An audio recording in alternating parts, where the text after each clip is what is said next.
Back here at Bill Gray Legion Stadium at Champion Car Wash Field. Joey Keyran here with you. Brian Prouds will be along here as we continue our coverage today and bring you Game 2 as we jump into our Roseburg Disposal pregame show for the nightcap. Doc Stewart's dropped Game 1, 9-6 the final score. This is the Roseburg Disposal pregame show. Let them make the run of the dump for you. Give them a call at 673-7122. Doc Stewart's come into this one 8-11 overall. They are 2-5 in league play. And for the Challengers, 28-2 and 2-1 in Area 4 league play. In Area 4, you've got Redmond and Grants Pass meeting up later today for a doubleheader as league play continues. Redmond has not played a league game as of yet, so that'll be their league opener for this season. But those two teams are meeting, I believe, in Grants Pass. Let me see what I had written down on my Game 1 notes here. Yeah, they're at Grants Pass tonight. Reinert Volunteer Park, two-game doubleheader down there between the Redmond Generals and the Grants Pass Nuggets. Medford leading the way at 6-2 in league play. And Eugene now at 2-1 will be right there kind of with them. We'll see how things go here in Game 2. Doc Stewart's at 2-5. We're in third place to start the day. Grants Pass 1-3. And then Redmond without a win or a loss in league play as of yet. So the way Area 4 is working out this year, to give you kind of a lay of the land as it comes to making the postseason, a little bit different this year. We've had the host team of the state tournament out of Area 4, it feels like, for quite some time here as of late. But this year it is the Portland Barbers that will be hosting the state tournament. And I believe that's going to be at Joe Etzel Field on the campus of the University of Portland. So it'll be a really good spot to have the state title or state championship tournament for Legion baseball. But it's not going to be at an Area 4 school or program. So there's no automatic team getting into the state tournament as the host team this year out of Area 4. Instead, you got to win your way in. The league champion will be an automatic berth. And second place is also an automatic berth into the state tournament this year. But then the third place team will have to win in a play-in game. And it seems as if maybe numbers down a little bit more this year than they have been as of late. And so they're only going to have one play-in game for the state tournament this year. A little bit different. Normally they've had like a day full of play-in games with those winners moving on to then play in the state tournament the following day, playing on, say, the Friday before round one on Saturday. But this year it's just going to be one play-in game, and the winner of that one moves on to host or take on, I believe, the host team in the state tournament's first round. So that play-in game will be between the third place team out of Area 4 and the third place team, I believe, out of Area 2. Or make that Area 3, I'm pretty sure is what I remember seeing. I've got all the details up online at 541radio.com on our Doc Central page there on the Score homepage. So you can go check it out as you go and kind of check out schedule updates, and as you check out the standings and things like that, that information is up there for you to check out. So if the Doc Stewarts can finish in the top three in their league, they'll be in the postseason. But if they finish third, they're going to have to win a play-in game to get into the first round of the state tournament. Now, the Docs have been a team that has been tough, and they've been able to get hot at the right time going into the state tournament, winning sometimes in the play-in round, sometimes not having to win in the play-in round. But they've been able to get hot and then make it to the fourth day of the state tournament the last couple of years. And right now they're kind of sitting behind the eight ball. They've had to take on Medford and Eugene, which have been the top teams in Area 4 to start out league play. So they're kind of facing the top teams. And now their remaining schedule after Game 2 of our doubleheader here today, the remaining schedule for the Doc Stewarts will have 4 games against Grants Pass and 4 games against Redmond. We'll see if the Docs can take care of business in those matchups to earn themselves a spot in the play-in tournament, play-in round of the state tournament when that rolls around here towards the end of the month. We're getting lineup cards making their way up here, so we will be filling out the scorebooks and getting everything all ready to go as we get ready for Game 2 of our doubleheader. Stay with us for that here coming up. If you are listening on the radio and you maybe caught Game 1 on the radio and now you're at a spot where you can sit and watch a little bit, we encourage you to go check out our live video coverage of today's ball game. You can find it streaming on our YouTube channel. Search 1490 The Score on YouTube. You'll find us there. Hit the subscribe button, and that way you can get notifications when we go live with another broadcast of Doc Stewart's baseball here on The Score. Or you can also go to 541radio.com and watch it there. It's on the same page that we have where we watch all of our game, or where we stream all of our games there at 541radio.com. So you can check it out there as well if you're used to going and finding it there. And we'll have you covered. We've got Game 2 of our doubleheader coming up. Along with Brian Prowitz, I'm Joey Kieran. It's a Doc Stewart's baseball doubleheader here for you this afternoon. Before we break one more time here in the Roseburg Disposal pregame show, why don't we go ahead and take a quick 10-second pause for another station identification. This is Doc Stewart's baseball here on The Score.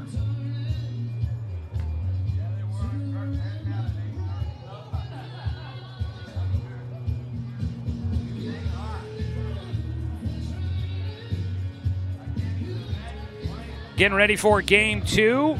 Coaches are filling out their lineup cards. We're filling out our lineup cards. We're getting ready to go. Docs battled with Eugene in Game 1. Gave themselves a chance. They couldn't quite pull it off. We'll see if Ty Hellenthal, who looks to be the starting pitcher for Game 2, can help the Doc Stewarts secure a split in the 4-game series against Eugene. We'll take a 2-minute timeout as we continue with the intermission pregame show for Game 2 going on right now on 541radio.com and on The Score, 92.3 FM and 1490 AM. Copy. Hey there, sports fans. Thanks for watching this local sporting event online at 541radio.com. Did you know there's more than one way to watch games online? You can watch games on your laptop or desktop computer, your tablet, or even your smartphone just by going to 541radio.com. But we also use YouTube to stream all of our video broadcasts, which means you could be watching this game on your big screen TV with a number of different streaming devices. You can stream our live YouTube broadcast through your PlayStation or Xbox gaming device, or through streaming devices like Google Chromecast, Apple TV, or Roku.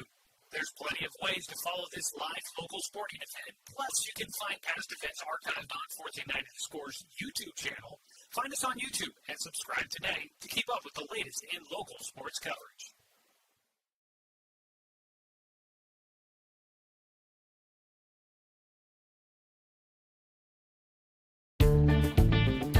For over 100 years, Douglas County Farmers Co-op has been serving the needs of farmers, ranchers, and homeowners throughout Southern Oregon. Here, everyone is welcome. When you shop with us, you can expect good people, good products, and good advice. No membership needed. Just bring yourself, and we'll provide the expertise and products you need to tackle your next project. Douglas County Farmers Co-op, where everyone is welcome to shop. When the first Cascade branch opened in 1948, things were a lot different here. The fact they're still here says a lot about the way they do business. Staying in business for 75 years requires the cooperation of generations. It's the desire to learn and grow with your community. My account number is only 5 digits long. What that tells me is that this is a local credit union. Cascade Community Credit Union would like to thank you for 75 years of growth and support here in Douglas County.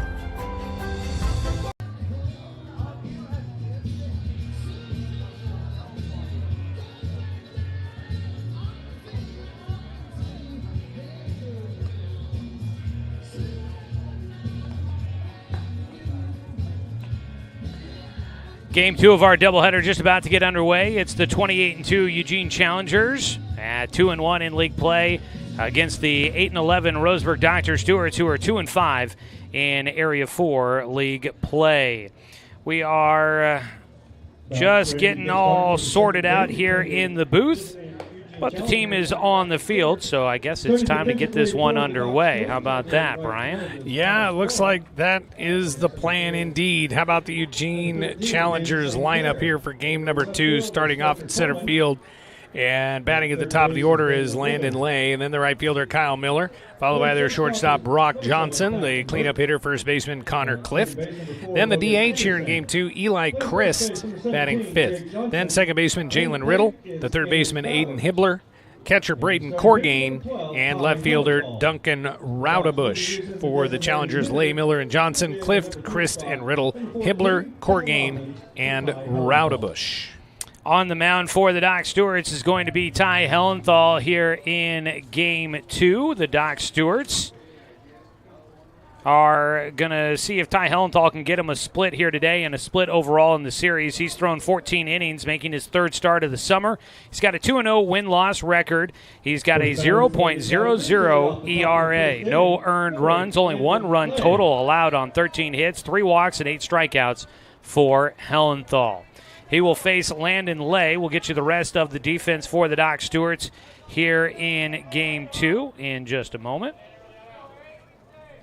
As the first pitch of Game 2 is just about to come in. Hellenthal hits the top end of the strike zone, and we are underway in Game 2, just before the 3 o'clock hour. It's an 0-1 count to get things started. Ball fought off for strike 2 by Landon Lay in the leadoff spot. He was 1 for 4 in Game 1, was hit by a pitch in his first at-bat. He falls behind 0-2 here against Hellenthal. Hellenthal's been really impressive this summer and this season. His senior year at Umpqua Valley Christian, sounds like he's heading to Umpqua Community College. So he bounces one outside, a 1-2 count. Hellenthal has just been a workhorse. He has gone deep in games in the postseason for Umpqua Valley Christian. He threw 3 consecutive complete game victories, leading them to their second consecutive state championship. It's a 1-2 pitch. He's lifted towards center field, hung up in the air, charging in at first, having to make some late adjustments. Dane St. Clair tracks that one down. One away as Lay will fly out to center. Kyle Miller will stand in next. But Ty Hellenthal, 3 consecutive complete game victories in the postseason for the Monarchs, and you ask yourself, how is that possible? You are correct. It really shouldn't be, but he was just that efficient, and his team was that helpful, putting up runs and helping him work through those games, including a 5-inning complete game shutout as a ball popped up foul right side, giving chase. Jake Johnson doing everything he can to maneuver into the bullpen. Couldn't find that one before it goes out of play. That'll be a long strike 1 for Kyle Miller, who bats with 1 out and nobody on. So Ty Hellenthal has been a workhorse, and it's continued here with the Doc Stewarts during the summer. He has just been throwing lights out, and he has been throwing deep into ball games. Stands on the rubber with an 0-1 count against the 2-hitter Kyle Miller. Nobody on, 1 out. The 0-1 to Miller. High fastball fouled away again. Defensively for the Doc Stewarts. You going to run through that for us now? We got a moment. Around the infield from left to right, Daniel Withers at third base, Paxton Burke at short, second baseman Logan Anderson, and they'll throw to Jake Johnson at first base. Fletcher Coleman's in left, Dane St. Clair in center, Taj Flora in right, and Amos Bowers behind the plate catching Ty Hellenthal. Bowers just made a quick visit out to the mound after the 0-2 pitch. Miller waits, and he will take high and inside, a 1-2 count. So we're starting to get ourselves squared away here as we get into traditionally considered the nightcap, but we got started at noon with our doubleheader. So a little bit of an afternoon matinee for you. A day cap. Yeah, there you go. The 1-2 from Hellenthal, reaching for it, pokes it in the air out to center, and St. Clair will come in a few steps, and he runs underneath it with a 2-hand grab. A couple of putouts to center field for the Challengers, 2 away for Hellenthal. Brock Johnson, the 3-hitter, will stand in. The shortstop batting third. Brock Johnson. Johnson will bat with nobody on base. 2 away. Swings away at the first pitch he sees. It's foul territory. Jake Johnson over the shoulder. Did he hang on to it? Yes, he did. Outstretched arm as he goes tumbling towards the bullpen. He was able to hang on to it, and a great play to finish things off here in the top of the first. A 1-2-3 frame, 3 fly ball outs for the Challengers, and they go down in order. No runs, no hits, no errors, and nobody left on base as Ty Hellenthal makes it through a half inning. Bottom of the first coming up after a 1-minute timeout on 541radio.com and on the Score, 92.3 FM and 1490 AM. Hey there, sports fans. Thanks for watching this local sporting event online at 541radio.com. Did you know there's more than one way to watch games online? You can watch games on your laptop or desktop computer, your tablet, or even your smartphone just by going to 541radio.com. But we also use YouTube to stream all of our video broadcasts, which means you could be watching this game on your big screen TV with a number of different streaming devices. You can stream our live YouTube broadcast through your PlayStation or Xbox gaming device, or through streaming devices like Google Chromecast, Apple TV, or Roku. There's plenty of ways to follow this live local sporting event. Plus, you can find past events archived on 1490 The Score's YouTube channel. Find us on YouTube and subscribe today to keep up with the latest in local sports coverage.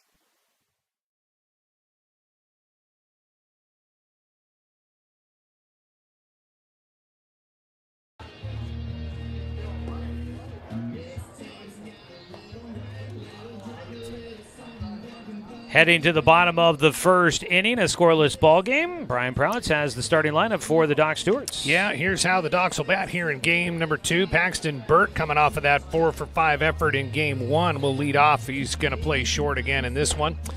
Logan Anderson batting second, the second baseman. Cal Robbins will DH and bat third, followed by Daniel Withers, the third baseman. Taj Flora from right field will bat fifth, followed by center fielder Dane St. Clair, and first baseman Jake Johnson in the 7-hole.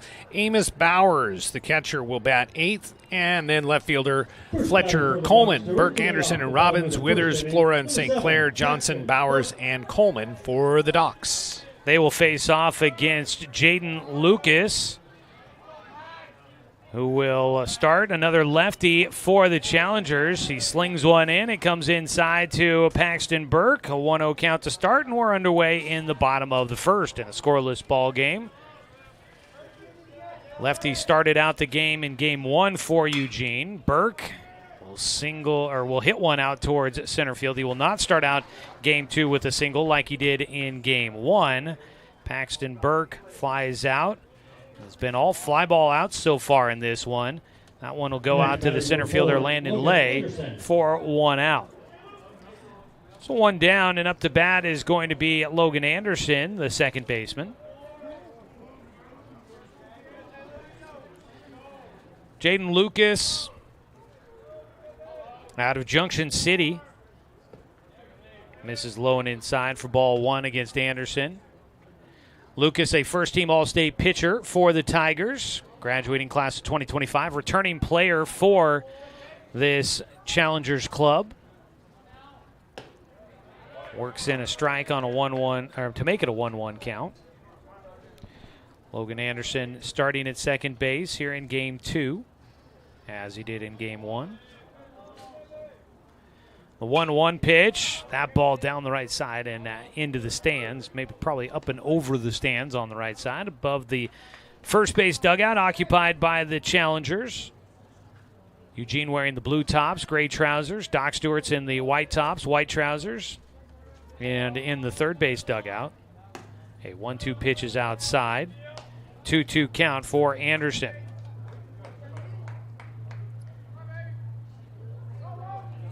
Doc Stewart's trying to get a split against Eugene today. Anderson fights off the 2-2 pitch, stays alive. Today's ballgame brought to you by McClendon Smokehouse, a family-owned meat shop and smokehouse offering a wide selection, plus fresh produce, baked goods, and a general grocery selection. Stop by on West Harvard Avenue. And by Gibbs RV Superstore, you got to get to Gibbs, where RV means real value. Brief visit out to the mound for the catcher, That is Braden Corgan. The 2-2 from the lefty. Strike 3 called outside corner, and that'll do it for Logan Anderson. What a pitch. Backdoor just catches the very outside. Almost nothing to do with that except try to foul it off. That'll bring up Cal Robbins. We'll dig into the box, having a conversation briefly there with the home plate umpire. Cal not catching here in game 2. He will DH. Fouls off the first pitch he gets from the lefty. Looked like he had a good read on it. Was just a little out in front of it, and just they only able to get a piece of that baseball. So he'll be back in with an 0-1 count. And he chases some high heat for strike 2. So Cal falls behind 0-2. Challengers went down 1-2-3 in the top half of the first. Jaden Lucas on the mound trying to match that. He misses outside, a 1-2 count. Defensively, it's Corgan back behind the plate. Clift at first, Riddle at second, left side of the diamond. It's Hibbler at third and Johnson at short. And in the outfield from left to right, Raudebush, Lay, and Miller. As a ground ball towards second, Riddle has it, takes some time, and will fire to first on the run to finish things off. It is a 1-2-3 bottom half of the first inning. Scoreless as neither team puts a man on base after one. We head to the top of the second on 541radio.com and on the Score, 92.3 FM and 1490 AM. Johnson Lumber Company, a forward-thinking family company, has been operating in the Douglas County community for over 60 years. Founded by Don R. Johnson, the man who set the tone of commitment to these local communities by providing stable, long-term employment. D.R. Johnson Lumber Company understands the significance of investing in our youth because they are the foundation of our future. That's why they're a proud supporter of Roseburg Doc Stewart's. Come watch the Docs swing some lumber with D.R. Johnson Lumber Company. Go Docs! Brook Communications radio stations have joined forces with the News Review and Lotus Web Services, announcing the Lotus Media Group, a multimedia enterprise. Web, broadcast, print. Make it happen with Lotus Media Group, LLC.com. Financial security allows you the freedom to take stock of what's important and build lasting bonds. We share your goals. Trust Palm Wealth Management to consolidate your investments and generate income for those who need you most. Call Palm Wealth Management today.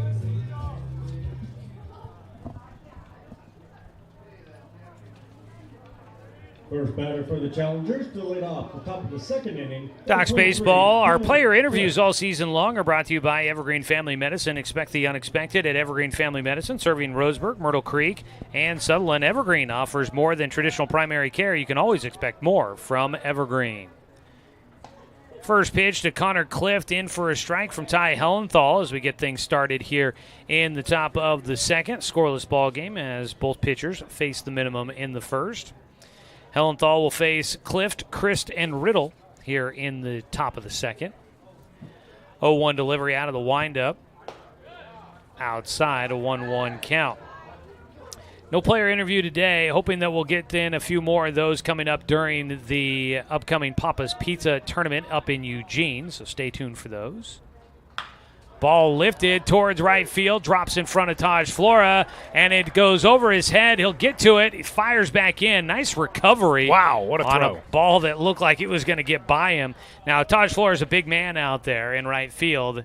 Long arms, able to knock that ball up into the air and keep it from getting behind him. But Connor Clift will have the first hit of the game for Eugene. Again, another ball that got on an outfielder really quick. I didn't think it was hit that hard off the bat, but good recovery there by Taj. That could have been inside the Parker if he hadn't gotten a hand on it. Breaking ball for a strike to lead things off against Eli Christ, who bats for the first time today. Christ did not play in game one. He DHs here in game two. Christ out of Thurston High School, went to Bushnell, redshirted there this spring. The 0-1 pitch, outside, 1-1 count. Man at first with nobody out. Connor Cliff, man, he got moved into the cleanup spot. He was very tough to get out in game 1 and proves to continue that here in game 2. Jam shot, handcuffed. One hops it over towards the Challengers dugout. If you're a Challengers fan and haven't been out to a game here at Champion Car Wash Field this season, they've made some adjustments. They've got the railing, kind of like what you get at Sweet Johnson Stadium. They've got the railing up on the playing surface for players to be able to hang out of the in-ground dugout and watch the game from up on the field level. It's a pitch, breaking ball into the dirt, 2-2 for Eli Christ. Now, the railings here, unlike at Sweet Johnson, they have the fencing to help protect guys that are up there. Sweet Johnson, I don't think they've got that. Maybe they put some netting up there. Now I'm second-guessing myself. 2-2 pitch. Hellenthal misses just low on the outside corner. One thing Champion Car Wash Field has that Sweet Johnson does not is massive amounts of foul territory. Yeah. That is true. Between the hedges there at North Eugene High School is it's a nice, tight little ballpark there. We're going to be up there for the next couple of days. 3-2 pitch, reached for it. A chopper third base side goes foul. And Christ will stay alive at the plate. Papa's Pizza Tournament gets started tomorrow. Doc Stewart's will be up there. We'll run through the schedule while we're on the air here. Get you kind of caught up with what's coming up for the Docs here over the next couple of days as they go back into tournament play after playing 4 consecutive league games against Medford yesterday and then 2 more today against Eugene. 3-2 pitch once again for Hellenthal against Christ. And he will miss low and outside for ball 4. So a single and now a walk, and Eugene, runners on base. Brings up Jalen Riddle, the second baseman, hitting 6th in the lineup.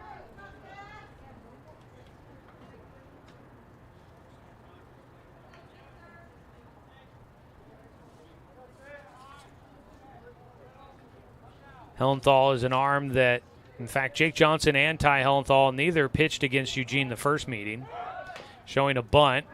Push it first base side. It's going to be misplayed by the Doc Stewarts defensively. Well, 3 guys coming in. I think that's the catcher's play. Amos Bowers kind of crisscrossed there by Hellenthal, who came down off the mound, and also Jake Johnson crashing from first. So the 3 of them, not a lot of communication. Somebody had to call it, and all 3 of them kind of let the other guys get it. Hellenthal and his defense did run to the plate just in case. So that was a little bit messy. A very good bunt by Jalen Riddle. Just chopped it in front of home plate and sprinted to first. Be a second hit here in this second inning. Now ground ball, second base, sliding to get to it. Anderson will get an out at first, but a run will score. And it's an RBI ground out for Aiden Hibbler in his first pitch he sees. It's productive. He gives Eugene a 1-0 lead.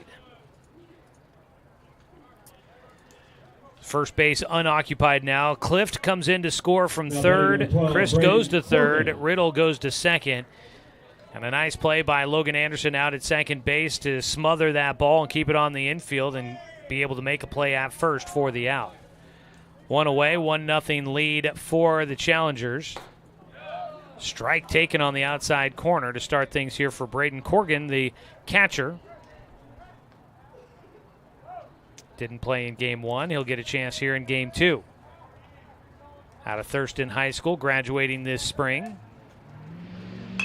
He grounds one left side. This could result in another run as well. Throw across the diamond, won't get the first in time. It is scooped up by Jake Johnson coming off the bag to make sure it does not get by and allow another run to score. And kind of like the first inning in game 1 for Eugene, nothing really overly hard hit, but just in awkward places for the Doc Stewarts, and they have not been able to record the outs. They're just putting the ball in play is all they're doing, and then benefiting from crazy bounces and little misplays and stuff. So credit them just to be focused and put the ball in play off of Hellenthal, who still hasn't really had a ball hit that hard off of him. Hellenthal has given up his first earned runs of the summer. It's a line drive shot, gets over the top of Logan Anderson into right center field. 1 run will score. Relay throw comes in. Back into first base will go Duncan Raudebush. Raudebusch comes up with an RBI single. So that is 2 guys in the lineup for the first time, back-to-back getting RBI singles on kind of the first pitch they saw. I'm pretty sure Corrigan, that was the first pitch swinging for him. Next batter, number 8, so Lay. it is 3-0. Eugene in front here in the second inning. Still just 1 out and runners again on the corners. 4 hits here in this second inning. That ball fought off by the leadoff man, Landon Lay, into the bleacher seats down the first base side. So Ty Hellenthal, felt good about him coming in and pitching for you here in game 2, but he gets a little bit touched up here in the second. Doc's offense will need to get going once again. Showing a bunt, taking inside and high, a 1-1 count. 7th hitter to the plate for Eugene, Landon Lay, flew out to center field his first time. In the first inning, it was all fly ball outs, kind of lazy fly balls to the outfield. Here in the second, they've been on the ground. Swing and a miss on a breaking ball. Hellenthal ahead, a ball and 2 strikes. Here's some thumping off in the distance. I think sound check has started for Half Shell. The 1-2 for Hellenthal, delivers to Lay, breaking ball. Nice job by Bowers behind the plate, uses the chest protector, keeps the ball in front of him. I thought that was your subwoofer and they were just playing your music playlist. No, I'm not into that as much as I used to be back so in the much day. Of the big bass there. These ears have taken quite a beating. I need to protect them anymore. 2-2 pitch. That ball out towards right field on the run. Taj Flora gets in front of it. A run will tag and score. RBI sac fly for Landon Lay. 2 away. Back to first base goes Raudebusch. It is 4-0. The Challengers in front with 2 down. I'm really glad that Taj caught that ball because it's not like it's a sun field right now, but right field is a sun field. That ball was coming right out of the sun. He played it perfectly. Couldn't really load up. That is a long throw for a runner tagging at third and coming home. From right field, it's like 3 miles. I measured it once. It takes forever to get there. And it got on him so quickly, didn't really get a chance to set his feet and get ready to try and make a throw to the plate. Pickoff throw to first was not in time. Kyle Miller at the plate, a fly ball out to center his first time. He bats with 2 down and 1 on. Hellenthal, time was called. I was not looking at the plate. I thought there was about to be a balk call, but Hellenthal just picked up that front foot as time was called. Ball fought off, grounded towards the Doc's dugout. Yeah, you can't start your motion home and not finish it and not have a balk, but you could see on the replay there that time was called just as he started his motion. 0-1 count. Might be quite possibly the toughest inning that Ty Hellenthal has had in the last couple of months. It's the 0-1 pitch. Inside, maybe a little elevated, 1-1 count. Dating back to the end of the high school season in May. And so far here in the month of June in the Legion season. Start of July, not favorable right now for Hellenthal. He's trying to get through this one and see if his team can bail him out. Breaking ball will help. A strike called. Kyle Miller watches it go by. A 1-2 count with 2 down and a man at first. The wind is blowing hard to right field right now, according to the American flag in center. On a warm afternoon in the Umpqua Basin, a dribbler off the end of the bat, foul first base side. I think temperatures were expected maybe upper 80s for us this afternoon, but let's see here. Yeah, about 86 right now. And that's looking like it could be our high temperature of the day, according to my cell phone. Whoa, yours is saying 91. Yeah, I don't know.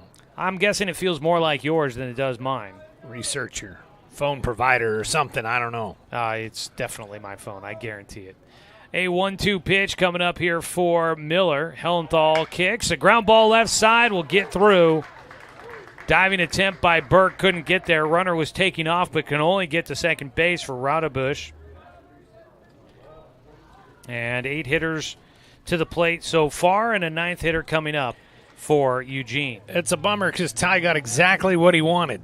Nice little slow ground ball, worm burner going right to the left side of the infield, but just pulled it outside the range of Paxton for a base hit.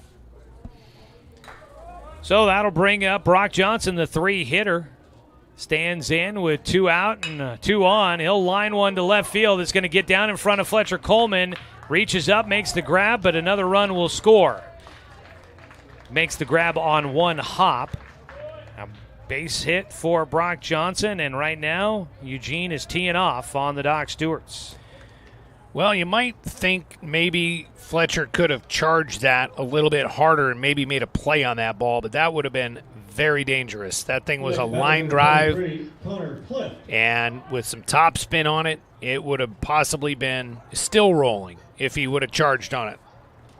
Still 2 down, and up to bat for a second time here in the frame is Connor Clift. He flies one foul territory. Daniel Withers will run out of room as that ball ends up in the seats. That'll be strike 1 for Clift, who led off the inning with a fly ball to right field for a base knock. Held to just a single as Taj Floor out in right field was able to knock it up in the air and kind of play it and keep it from getting by him. Clift would score and make it a 1-0 game as he came across, but now trying to add to a 5-0 lead. The ball gets by Amos Bowers, and now the runners are 90 feet closer to home. You've got Kyle Miller at third and Brock Johnson at second. That probably is a pass ball. I think it did hit the turf, but it hit right at Bowers at his feet. I think that's when he got a smother. I think that's a pass ball. The lefty Clift at the plate now with 2 in scoring position, and Eugene really has a chance to try and start making this one tough for the Doc Stewarts. 1-1 pitch misses, 2 balls and a strike. That was a pretty good pitch. Ty wanted that one pretty badly. Right now he's scuffling trying to get it. Doesn't get the borderline call.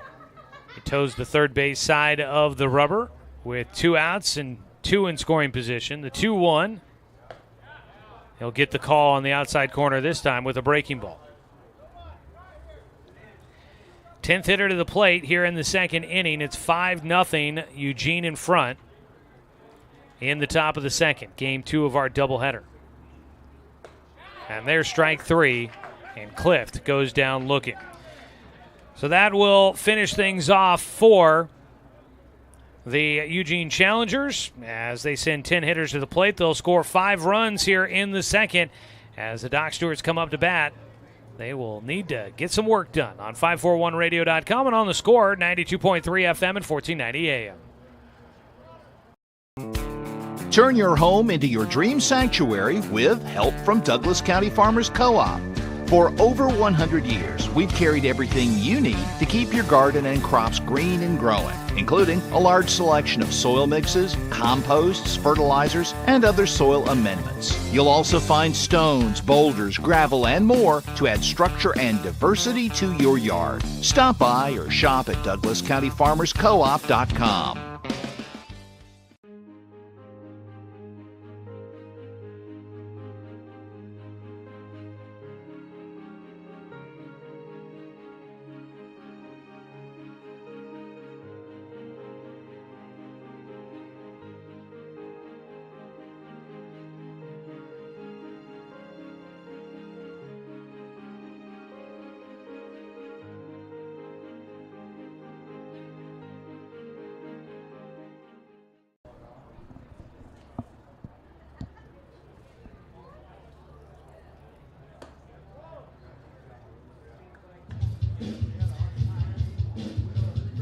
Bottom of the second inning, 5-0 lead. Eugene in front, 5 runs on 6 hits, no errors, and 2 men left on base in the top of the second. Today's game brought to you by Roseburg Country Club, established in 1922, offering an 18-hole course with excellent year-round playability. Find out more at roseburgcountryclub.com. Doc Stewart's will have Withers, Flora, and St. Clair due up here in the second as they face off against Jaden Lucas. Second inning, number 10, Daniel Withers. Lucas, a 1-2-3 first inning. Looking to try and keep it going, but the Docs trying to break this one open offensively, trying to get into it after giving up 5 runs in the top half of the second inning. First pitch fouled back by Withers for strike 1. Docs Baseball, sponsored by Southern Septic Service. Nobody sticks their nose in Southern Septic Service's business. Get a free no-obligation estimate today for all your septic, grease trap, and portable toilet needs. Visit SouthernSepticServiceInc.com. Boone gets underneath one, skies it out towards left field. Going out the shortstop, Johnson. And Brock Johnson is there to make the catch for Eugene. 1 away for the Doc Stewarts. That one a rainmaker out there towards left field, but not very deep, and Johnson had plenty of time to backpedal his way underneath it. With 1 out in the bottom of the second, Taj Flora had a great start to game 1 with a couple of hits for RBIs. Trying to get his bat going here in game 2 as he swings it through for strike 1. Docs coming up tomorrow are beginning play in the Papa's Pizza Tournament against the Portland Baseball Club. Is a strike taken, 0-2 count now for Flora. That's the name of the team? The Portland Baseball Club, yep. Huh. That'll be a 1 o'clock start tomorrow there at Sweet Johnson Stadium in Eugene. The 0-2 pitch, high and away. It is not the same as the Rose City Baseball Club, which the Docs played in that Clackamas tournament. They are actually in this one as well, but 2 different teams apparently. I was thinking there might have been a chance that they were the same team. Looks like that's not the case. 2-2 count right now for Taj Flora in a 5-0 ball game in favor of Eugene. Taj, defensive swing, rolls it towards second. Jalen Riddle will scoop and fire it to Connor Clift at first. 2 down. Docs will face the Portland Baseball Club, Spanish Springs, the Washington Dirtbags, and the Portland Barbers in their 4 scheduled pool play games at the Papa's Pizza Tournament coming up Wednesday through Sunday in Eugene. 2 down, up to bat for the Docs, Dane St. Clair with nobody on. A strike taken on the outside corner. So far, Jaden Lucas has retired the first 5 batters. The 0-1, outside to the lefty, a 1-1 count. Just basically fastball slider here from Jaden Lucas, but he's sharp, and he's right around the plate, and against lefties, that slider looks like it's going to hit you. Outside and low that time for St. Clair. 2 balls and a strike. Eugene, obviously the host team for that Papa's Pizza Tournament. The Challengers start out, they've got an early one tomorrow after this afternoon affair. They start at 10:30. There's a ball fought off. That one clips the catcher, might have gotten the umpires. That ball looked like it got a little bit of everybody. Yeah, I think home plate umpire Austin Stone took that one off the ear. Challengers will be taking on the Rose City Baseball Club at 10:30 tomorrow morning to get things started in the Papa's Pizza American Legion tournament. In their own tournament, they're playing at 10:30? They're getting it started. Strike 3 called on the 2-2 pitch. St. Clair watches it go by on the outside corner, and Jaden Lucas is rolling. He has got a pair of strikeouts in this one so far, but he has retired 6 straight to start things off. And right now, Eugene's rolling with a 5-0 lead through 2 innings of play. Back after a 1-minute timeout on 541radio.com and on the Score, 92.3 FM and 1490 AM. To expand your portfolio? Consolidate your investments with Palm Wealth Management. Our trusted team makes it easy to diversify and track your investments. Let Palm Wealth Management coordinate your financial strategy. Call Palm Wealth Management today. Hundreds of years before county boundaries were drawn, the Cow Creek Umpqua tribe lived on southern Oregon lands. The Cow Creek were known then for their sense of community. They still are. Today, the success of their world-class casino resort and other Cow Creek businesses benefit our communities. The Cow Creek Foundation has given over $20 million to Southern Oregon charities. The Cow Creek Umpqua Tribe, a Southern Oregon tribe and a giving people. Brook Communications radio stations have joined forces with the News Review and Lotus Web Services, announcing the Lotus Media Group, a multimedia enterprise. Web, broadcast, print. Make it happen with LotusMediaGroupLLC.com. First batter, number 18, Eli Christ. Welcome back to Champion Car Wash Field here at Bill Gray Stadium in Roseburg. It's Doc Stewart's baseball as we go to the top of the third inning. Ty Hellenthal will face the 5, 6, and 7 hitters in the Eugene lineup. The first pitch, Hellenthal gets a called strike on the outside corner. Eli Christ, the DH, the hitter now. He walked and scored in the second inning when Eugene hung a 5 spot on Hellenthal and the Docs. The 0-1, Christ ropes it into left field for at least a base hit. He might turn at first base and look as the throw from Fletcher Coleman comes into second, and a crazy late throw to first base from Logan Anderson, thankfully speared out of the air by Jake Johnson. That was a lot more action on a single to left field than we probably should have gotten. But hey, it's Tuesday afternoon. We're looking for all the free baseball action we can find. So a leadoff single by Eli Christ will bring up second baseman Jalen Riddle. Riddle singled on a little bunt on the infield in the second inning and scored one of those 5 runs we've already talked about.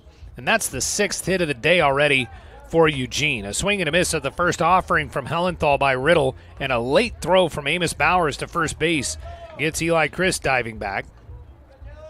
Kind of a bit of a courtesy throw up the first base line there by the Docs catcher Bowers.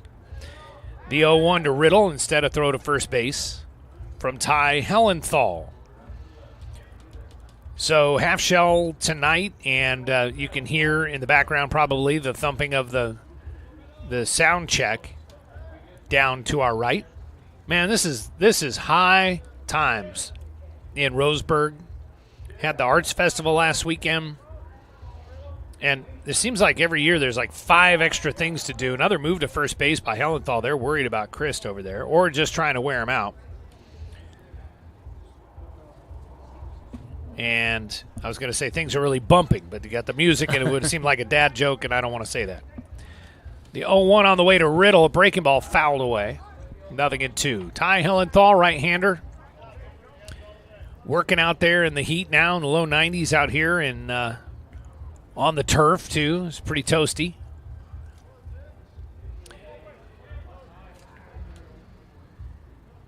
Riddle ready, and Hellenthal comes set. Kicks and deals the 0-2 off speed, popped him up on the infield. Probably infield fly rule to be called. Behind second base is Paxton Burke. He'll make the catch for out number 1 here in the top of the third. 5 runs on 6 hits showing now out there for the Eugene Challengers. 28-2 on the year now, 2-1 in Area 4. One of those losses was to the Doc Stewarts. But Eugene won the first game today 9-6. Here's Hayden Hibbler, the third baseman. He lays down a bunt up the third base line trying to challenge Daniel Withers. It will trickle foul, thankfully. Withers playing even with the bag at third, not really defending a bunt. And Eugene has used the bunt today very effectively, just basically at times putting the ball in play, kind of letting the chips fall where they may, occasionally getting some productive, what in some cases could be outs, putting the pressure on the Docs, I'll put it that way. 1 out, and that runner at first, the 0-1, ground ball to short. Here's Burke, flip to second. Logan Anderson's turn to first in time for the double play. Perfectly executed there, well done. Bails out Ty Hellenthal with the 4-6-3. No runs for Eugene in the third on 1 hit. There were no errors and nobody left because they wiped him out on the base paths. And we'll go to the bottom of the third. It's a 5-0 lead for Eugene, and it's Doc Stewart's American Legion Baseball on the score and 541radio.com here at 92.3 FM and 1490 AM. Communications radio stations have joined forces with the News Review and Lotus Web Services, announcing the Lotus Media Group, a multimedia enterprise. Web, broadcast, print. Make it happen with Lotus Media Group, LLC.com.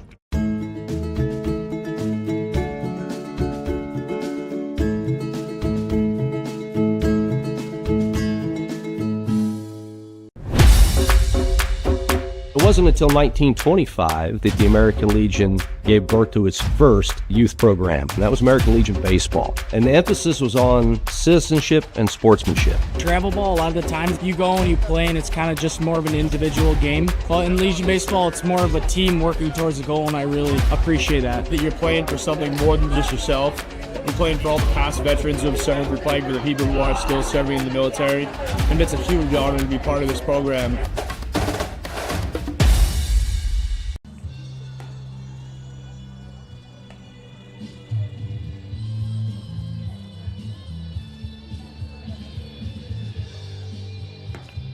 Welcome back to the ballpark here on the score. Brian Prowitz with you, along with Joey Keyran.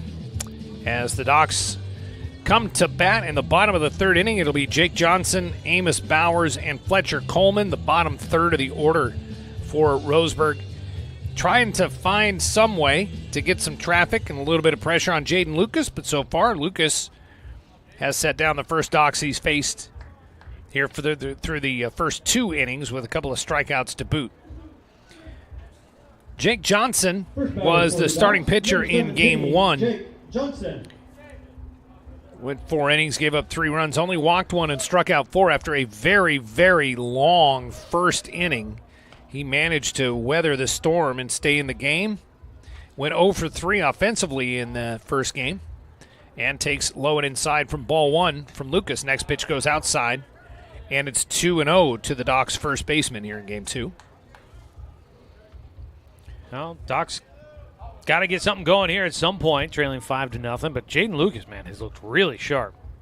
The 1-0 skips in there. Sorry, that was the 2-0 pitch. Now 3 balls and no strikes. 3-0. Yeah, I mean, he's off to a really great start, but it's early, you know? Docs fans. Here's the 3-0 pitch. Johnson will take down Broadway for a strike. 3-1. Docs Baseball brought to you by Palm Wealth Management, a member of D.A. Davidson & Company, member SIPC. Now 3-1. Johnson ready, and the lefty's pitch is ripped right back up through the middle for the first base hit of the afternoon, here in Game 2 anyway, for the Doc Stewarts, and Jake's first base hit of the day as well, and a solid wrap straight back up through the middle. First hit of the game for the Docs, always brought to you by MSK True Value. Make sure that your summer projects are a hit with a stop by the MSK family of stores in Myrtle Creek and Tri-City. Had the hitters count, got a pitch to see, and he drove it right back up the middle. Like that. Textbook. Here's the catcher, Amos Bowers. First pitch to Bowers is taken for a strike on the inner half. Amos, wearing number 11, will be a senior at Roseburg High next year. He swings and fouls that one straight back, 0-2. First season on the Docs in the first 10 games, hitting 182 with a double, a couple RBIs. And here he's behind 0-2 on Jaden Lucas, who takes a long stare at first base, kicks and comes to the plate, and that one will be fouled back again. In the pregame show several hours ago, Coach Tim Sester talking about a quick turnaround from last night's doubleheader with Medford. Second game kind of got out of hand a little bit. Medford wins that one. And then the quick turnaround today, and he was talking about quality at bats and being tough. Right now, Amos Bowers working on a quality at bat. Even though he's in the hole 0-2, he fouled off that last pitch as Jaden Lucas makes a move to first base to keep Johnson honest. Eugene defensively looking to turn 2 up the middle. The 0-2 check swing fouled, and Amos Bowers stays alive. Yeah, it's getting warm out there. You could tell when the umpire's shirt starts to turn color that it's warm. Of course, the players look cool, stay cool, don't really sweat, but it's the old guys, the umps out there that show you how hot it is. 0-2 pitch, that one's taken high. Good job by Bowers to lay off the high heat. here in the bottom of the third. 5-0 Eugene in game 2. You know, we're hitting the afternoon where things are really warming up. You've been out on that turf for a while. If they can start maybe elongating Lucas, it'd be good. The 1-2 just misses outside. Good take on the backdoor slider from Jaden Lucas. First team All-State as a senior at Junction City High School this past spring. The 2-2 pitch now from Lucas to Bowers. Check swing, pitches outside, and ball 3. The ruling. I was kind of waiting to see if the home plate umpire was going to point and hold a fist in the air, but he did not. 3-2. Doc's trying to get something going. Full count. Step off, throw to first base, keeping Johnson back. Jaden Lucas flirting with that 45-degree line. The lefties can kind of get away with it sometimes. That was kind of a half step toward home, but not a balk. And 3-2 again. To the plate. Bowers takes high and outside. That is a quality at bat. Down to second goes Jake Johnson. Amos Bowers to first. And that'll bring up left fielder Fletcher Coleman. Coleman 2 for 4 in our first game today. A couple of singles to right field. Helping the Docs offense as time is called and a conversation's happening out there on the mound. John Goldagger, the pitching coach for Eugene, having a chat with 2 on. Doc Stewart's have the 9-hitter up to bat. The man on deck is Paxton Burke, who has been dangerous today. Would send it back to the top of the order. The on-deck sponsor is the Blind Man. If you're feeling the heat when you're on your deck, contact the Blind Man, a Hunter Douglas Gallery dealer in Roseburg. They can help you with several patio shade options to beat the summer heat or other design options for your home. Visit blindmanroseburg.com for more details. Well, similar conversation that we saw for John Goldagger in game 1. Come on out, throw strikes. Yeah, I think it's put the ball in play kind of thing. You got a 5-run lead here. Don't try to be too fancy. Fletcher Coleman ready to go against the left-hander, Jaden Lucas, with 2 on. And Lucas with a step off and a rotation and a look at second base. Last time in the first game, we saw the starter Colin Hernandez get a little rattled with a man at second base, and already Lucas showing a little bit of that as well.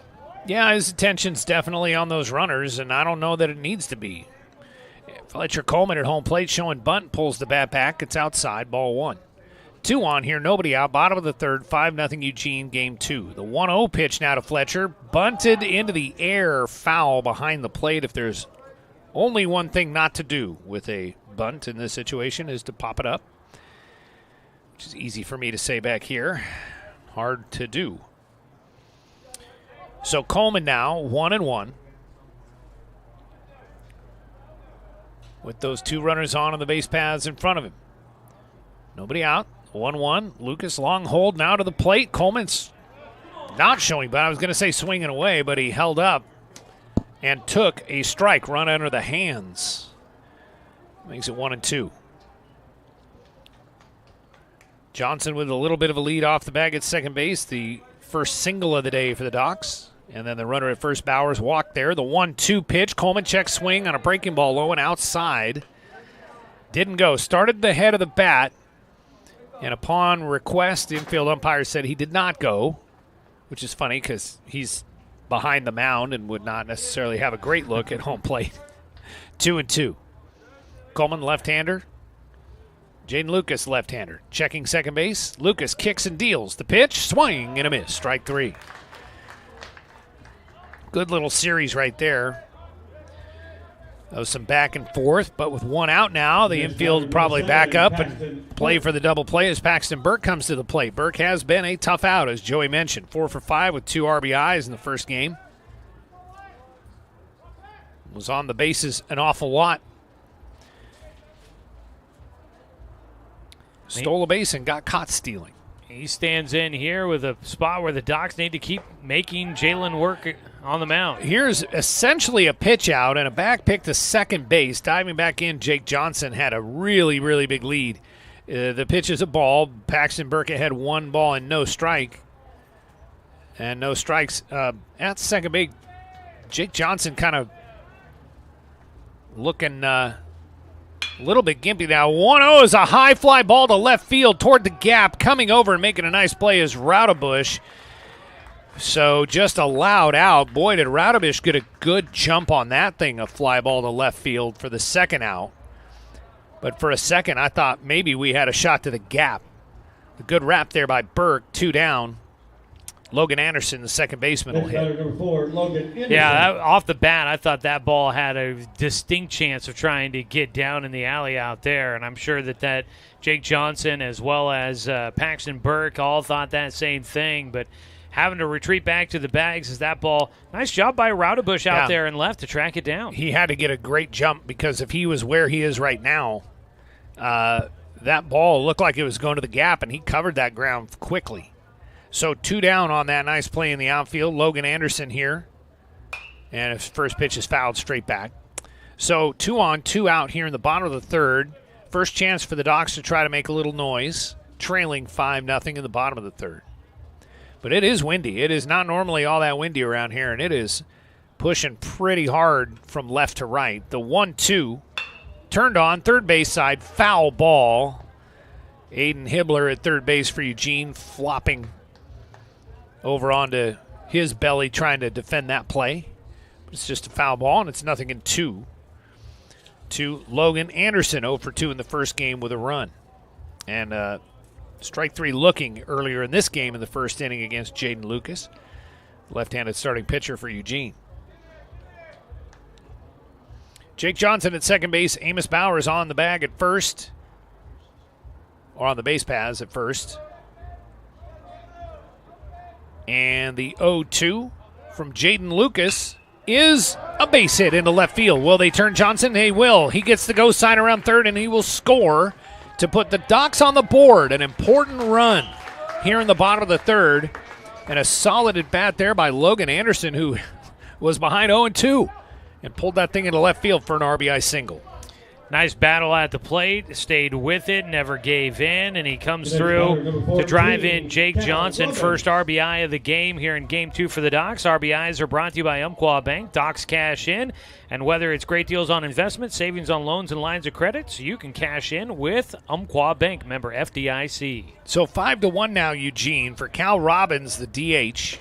First pitch is taken inside. The catcher, Braden Corrigan, popped up out of his crouch to fake a throw to first base to keep Logan Anderson close, and I think it cost him a strike. That was a really good pitch. But it was called a ball. Maybe a little bit low. I don't know. The 1-0 pitch to Robbins. That one skips to the plate. Definitely low. 2 balls, no strikes. If it skips to the plate, then I'm a great umpire. Doc Stewart's back in this one. A 4-run ball game here at bottom of the third. Still some room to go, but nice to see them with a 2-out rally to get on the board. Yeah, I think that's a big run. We'll see how big. Or if they can score some more. Here's the 2-0 to Robbins. Skips up there again. Ball 3 in the first game. Cal 0 for 2, but he walked twice and scored 2 runs. I think it's big in the fact that it continues the Docs up at the plate against Lucas and brings up their heart of the order. The 3-0 to Robbins. That also is low. Ball 4, that'll load him up for Daniel Withers. Seeing there, Lucas, he's got to face these guys that are dangerous hitters. They know about Cal Robbins. They've been careful with him all game and all day here. And they dance around the strike zone and can't find him anything to swing after, and he draws that walk, second of the game for Lucas, and it just extends things here and really starts to put the crunch on. Daniel Withers popped up behind second base in the second inning. Here the first pitch is ball 1. Time is called now, and the infield's gathering up. It looks like Aiden Hibbler called time and wanted to get the infielders all on the same page. Just maybe the coaches said, hey, go talk to him. We got to slow him down for a second. Just take a timeout here. Oh, we've already seen Goldagger go out there once to have a conversation with his pitcher. So another trip would mean a pitching change. Yeah. So, yeah, get the rest of the guys to do the work for him. Bullpen is quiet here in the third for Eugene.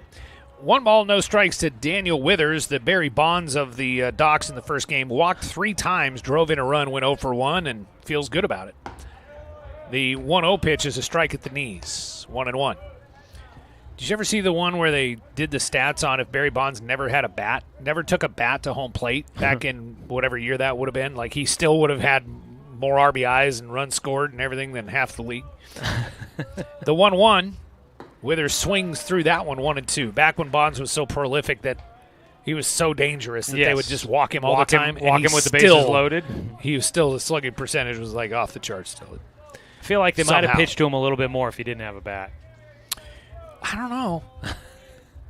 1-2 to Withers here. 2 on and 2 out.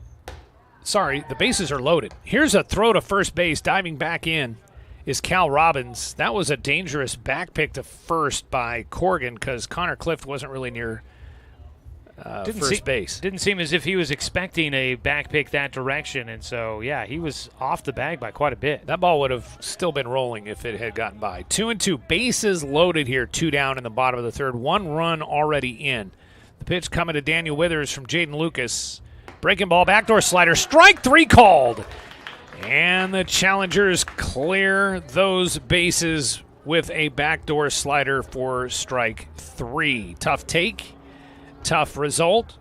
Docs get a run on 2 hits. There were no errors, and they leave the bases loaded through 3. Eugene leading at 5-1. It's Docs baseball on 541radio.com and 92.3 FM and 1490 AM. The Score. Hey there, sports fans. Thanks for watching this local sporting event online at 541radio.com. Did you know there's more than one way to watch games online? You can watch games on your laptop or desktop computer, your tablet, or even your smartphone just by going to 541radio.com. But we also use YouTube to stream all of our video broadcasts, which means you could be watching this game on your big screen TV with a number of different streaming devices. You can stream our live YouTube broadcast through your PlayStation or Xbox gaming device, or through streaming devices like Google Chromecast, Apple TV, or Roku. There's plenty of ways to follow this live local sporting event. Plus, you can find past events archived on 1490 The Score's YouTube channel. Find us on YouTube and subscribe today to keep up with the latest in local sports coverage.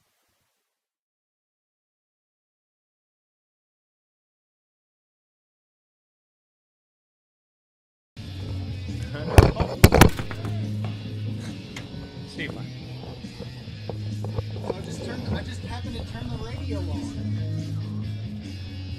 Welcome back to Bill Gray Stadium, Champion Car Wash Field, where everything is just fine on the broadcast side. No equipment was just damaged by a heckler in the front row in front of the broadcast booth. But we go to the top of the 4th inning. Braden Corrigan, Duncan Raudebush, and Landon Lay will bat for Eugene. Boy, the Docs really had a chance there, Joey, and I'm glad they scored that 1 run. I think it was a big deal to score that run, but boy, there was a lot of hay left to be made as the first pitch is fouled off by Braden Corrigan. Yeah, I mean, it was a 2-out rally. They were working against it a little bit, but they had guys on base with the opportunity to really try to get back in this game. Next pitch is grounded to the left side. Getting the ball, Daniel Withers throws across in time to get Braden Corrigan, who kind of stumbled out of the gate and made that play a little bit easier than it needed to be, but a 2-hopper to the left side. That's all Ty Hellenthal needed in the 2nd inning, but he couldn't get it. Every time it was a ground ball, it went through the wickets and made its way into the outfield, it seems like, in that 5-run second. Here's Duncan Raudebush, the 9-hitter. He singled and scored, drove in a run in the 2nd inning. He's 1 for 1. Top of the 4th. Breaking ball from Hellenthal is a strike. Just sometimes you can pitch everything the way you want it to, and the baseball just seems to find all those spots, and that's the way it kind of worked in the 2nd inning there for Eugene. 1 out, the base is empty. The 0-1 also turned and pulled up the third base line. Diving effort by Withers, but the ball is foul. Like the effort, Withers, that was a ball that went foul, but it was down the line for a few hops before it clearly went foul, and he was not going to give up on that play. You got to like the hustle there. 0-2. Raudebush pops this one into shallow right. It is going to carry now. Flora fighting the sun and the wind. That thing carried well out into right field as out number 2 is recorded on a fly ball to right field. bit of an adventure, and you fly right field usually is at this ballpark, and at this time of day, it can definitely be a challenge. And the rest of the afternoon, I'm sure it'll be not easy for whoever's out there in right field.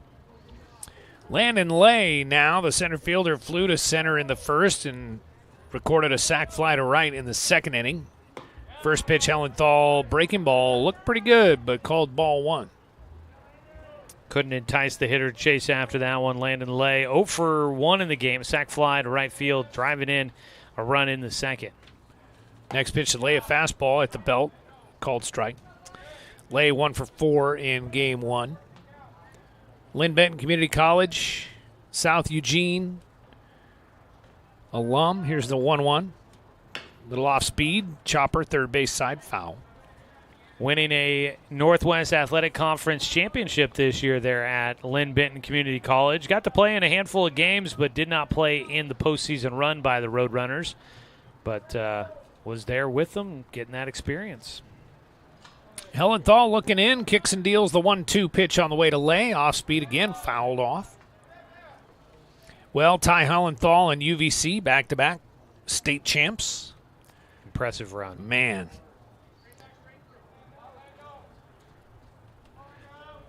And now ready with the 1-2 with 2 outs and the bases low, empty. The 1-2 comes in high, 2-2. The one time it was bases loaded, I didn't notice, and then the time it's not, I'm saying it is. Yeah, you know. It's opposite day here in the top of the fourth. Now the 2-2, pulled foul. Bases are empty to clear the question mark. Top of the fourth inning, 5-1 Eugene on a 5-run second inning. Cal Robbins is in the bullpen getting some warm-up pitches in. Hellenthal's 2-2 comes in high and inside. I don't necessarily think it is completely that Hellenthal is hitting a wall and they think he needs to come out, but more that he has just thrown a lot of pitches already today. And the 3-2 with 2 down is sent into center field by Landon Lay for a base hit. Just poked it right back up through the middle. So a 2-out single from Landon Lay, and we'll bring up right fielder Kyle Miller. And I think kind of like we were talking about for the Docs getting that run in the bottom of the third, that was, I think, kind of a big single there to keep this going and make Hellenthal have to face this top of the order that has been very difficult for him. Miller 1 for 2 with a single here. It's a line drive off of the glove of Daniel Withers, and the ball just dies in foul territory. Coming around is Landon Lay. He'll hustle into third base. And it's a single over the left side, in and out of the glove of Daniel Withers. And again, it's just these bad luck moments here by the Docs that seem to be in the right place at the right time and still can't quite get it done. That ball was hit hard off the bat for Kyle Miller. And, yeah, it looked like Daniel Withers, he's got good size to him, good range, got the glove and the arm up there in time, but it was a laser shot that went in and out of the glove, just didn't have enough time to be able to squeeze it. So Landon Lay at third, Kyle Miller at first, 2 down, and Eugene trying to make something here late in the top of the fourth inning. Brock Johnson, the shortstop, at the plate. Here's a high fly ball, foul territory, right side, long run, sliding, diving, tumbling catch by Taj Flora, and he comes up with the ball. What a catch over there by Taj. He goes tumbling and rolling into the fence as he makes the catch in the bullpen. And a good effort there. If you're a pitcher, you appreciate seeing that from your guy. Hustle to get you out of the frame. No runs on 2 hits, no errors. 2 men left on for Eugene in the top of the fourth. We'll go to the bottom of the fourth inning with Eugene leading at 5-1. It's Docs Baseball here on 1490 The Score, 541radio.com, and 92.3 FM at 1490 AM The Score. Johnson Lumber Company, a forward-thinking family company, has been operating in the Douglas County community for over 60 years. Founded by Don R. Johnson, the man who set the tone of commitment to these local communities by providing stable, long-term employment. D.R. Johnson Lumber Company understands the significance of investing in our youth because they are the foundation of our future. That's why they're a proud supporter of Roseburg Dr. Stewart's. Come watch the Docs swing some lumber with D.R. Johnson Lumber Company. Go Docs! Brook Communications radio stations have joined forces with the News Review and Lotus Web Services, announcing the Lotus Media Group, a multimedia enterprise. Web, broadcast, print. Make it happen with Lotus Media Group, LLC.com.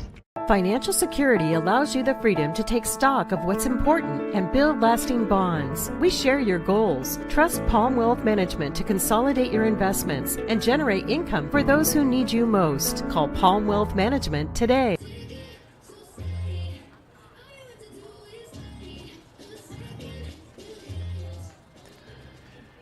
And we're back here at Bill Gray Stadium, Champion Car Wash Field. Brian Prowitt's here along with Joey Keyran as we go to the bottom of the fourth inning. Taj Flora, after that amazing catch in foul territory a moment ago, leads off the fourth.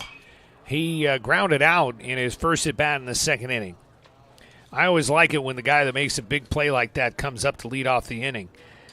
He was 2 for 4 with 3 runs batted in game one and a 9-6 Eugene victory. 0-1 from Jaden Lucas, who kicks and deals. That's a breaking ball just a little bit high. Tried to backdoor slider again, but that one just out of the top of the strike zone. 1-1. Flora ready to go from the right side. The 1-1 from Lucas. There's the slider for a strike. Taj out of Sutherland, just graduated high school from his time at the Bulldogs. The 1-2 pitch on the way to Flora. That one, strike 3 called. Right on the inner half. Flora kind of recoiled from it, thinking it was inside, but it was to the liking of the home plate umpire, and 1 out now here in the bottom of the fourth. Dane St. Clair. Dane St. Clair steps in now. He took strike 3 looking in the second. Was 1 for 4 with a run in game one. And the Docs got a little bit of action late in the third inning with a couple outs and are trying to do something to put a little bit of pressure here on Jaden Lucas, who's had a pretty easy time of it. First pitch is fouled back by St. Clair. Yeah, just that one inning where they really had any success against him. 0-1. St. Clair batting left-handed. The 0-1.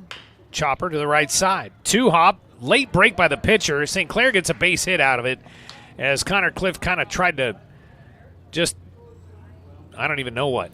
Olay that thing a little bit, I guess. Bad at it. Tried to swipe at it. Wasn't going to be an easy play. Yeah. Swiping. That was the word I was looking for. Thank you. Like like he was at the bag trying to scoop that one on the short hop, but his swipe no good. Swiping. He, as a lefty too, with that momentum taking him towards the middle of the field, if he had been able to field that, I'm curious how he even gets the ball to first. Well, Jaden Lucas wasn't really running with St. Clair. He broke late. So even if Clift had fielded that cleanly, it would have been a foot race and St. Clair would have won based on that late break. Jake Johnson now, he singled in the third inning. He fouls off the first pitch, and now it's 0-1. And this one is a foul ball to the right side, and it's 0-2. So the Docs trying to get something going here against Jaden Lucas, who's having a pretty good time of it to this point. Johnson did single and score in the third inning. So hoping to repeat that magic a little bit. The 0-2 pitch, that one, the backdoor slider is just outside. And it makes it 1 ball and 2 strikes. 1 out here in the bottom of the fourth. But Dane St. Clair at first base. Lucas comes home with it. The 1-2, that's popped foul, rip foul on the ground toward the Docs dugout. I can't see the bullpen over there. How's it looking? Is it quiet? Empty. Thank you. Yep. 1-2 to Jake Johnson. Starting pitcher in game one. Here in game two, he's the first baseman. And now the 1-2 is a deep drive to left, but it is foul and out of the ballpark. And the count stays 1 ball and 2 strikes.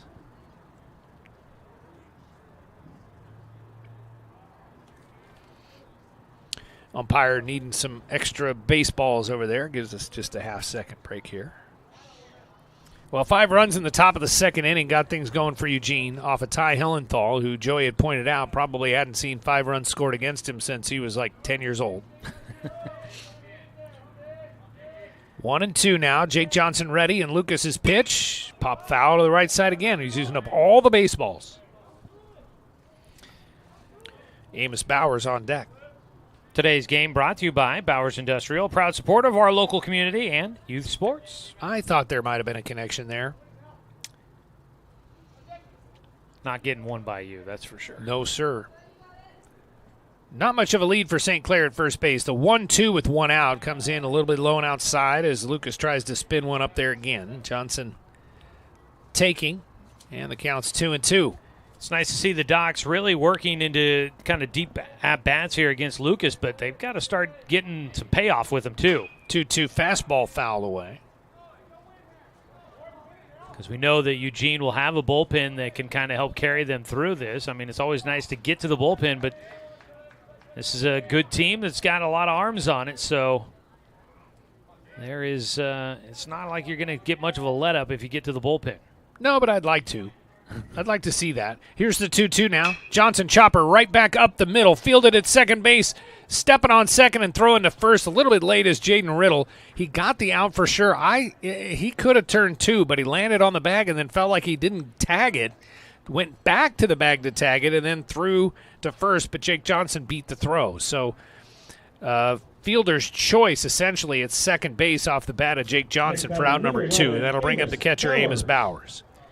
Was kind of blocked the post here. Almost looked as if he might have dropped the ball as he got to the bag and had to go back and get it and step on the bag again to then before he sent it to first base. But that's a lot to do all at once. Amos Bowers walked in the third and was stranded at third base. The first pitch, the Docs catcher, is a little flare to right. Kyle Miller has it sized up and makes the catch to retire the side. So we got some excitement there for a moment, but it didn't amount to much. No runs for the Docs on a hit, no errors. And a man left in the fourth. Through 4, Eugene 5, Doc Stewart's 1. It's Doc Stewart's American Legion Baseball here on 541radio.com and 92.3 FM and 1490 AM The Score. Turn your home into your dream sanctuary with help from Douglas County Farmers Co-op.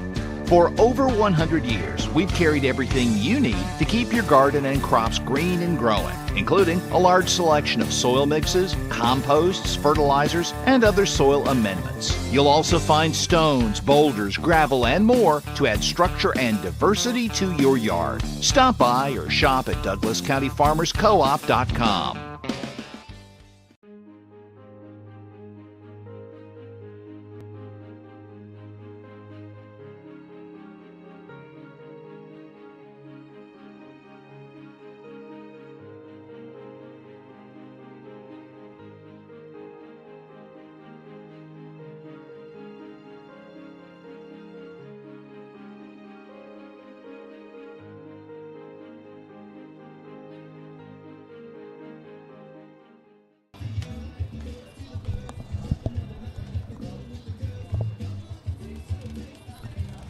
Welcome back. We go to the top of the fifth inning. Eugene 5, Doc Stewart's 1 here in game 2. The first game today went to Eugene 9-6. The Challengers in 30 games have only lost twice. And they're in decent shape as we go to the fifth on this one. Connor Clift, Eli Christ, and Jalen Riddle to bat for the Challengers against Ty Hellenthal here in the top of the fifth inning. Continuing to go with Hellenthal. Docs have about 5 more games left to go before they see their break in the action. So maybe thinking, Ty's settled back in nicely, but kind of need him to eat up some innings as well. Connor Clift is 1 for 2 here in the second game. The first pitch from Ty Hellenthal out of UVC, Umpqua Valley Christian, is a breaking ball outside, ball 1. 5 runs on 8 hits for Eugene, 1 run on 3 hits for the Docs. No errors showing on the board. The 1-0 pitch skips to the plate from Hellenthal, makes it 2-0. Connor Clift batting left-handed. We noted earlier today when he steps into the batter's box, his front right foot is pointed way over toward first. The 2-0 is a called strike, and then he closes up that batting stance as the pitch comes in. And he showed good hands in that first game and a little just going the other way, kind of a Rod Carew flip to left field kind of a move. Here's the 2-1 curveball, called strike 2, even as Clift leaned back away from it, 2-2. Nice job from the righty to the lefty. Dropped that one on the inside corner. Clift was thinking it was going to be a hair more inside. 2-2. Off speed, roped into center field, base hit. Another nice piece of hitting there by Connor Clift. Gets a leadoff man aboard for Eugene, and it is a lot easier to score runs when you get the leadoff man aboard. And the Challengers certainly have done that in this one here in the fifth. Eli Chris. And I'm looking back, and they've gotten the leadoff man aboard 3 of the 5 innings we've played so far, which might have something to do with the fact that it's 5-1, and life is feeling pretty good for the Challengers as the home plate umpire calls over and asks for look like a youngster, maybe a bat boy or kid hanging out in the dugout. One of the kids of the coaches didn't have a helmet on or anything like that. He wanted him back a little bit more behind the safety barriers. Either that or pay a ticket, young man. First pitch is a called strike to Eli Christ. Christ walked and scored in the second, singled and was cut down to the front end of a 6-4-3 double play that ended the third. Chris, the designated hitter with a runner at first and nobody out. The 0-1. Hellenthal gets a perfect ground ball to shortstop. Burke flips to second. Anderson's relay to Johnson in time for the 4-6-3 double play. Another one turned by the Docs defense. Second one in this game. And I think the third one today, Joey.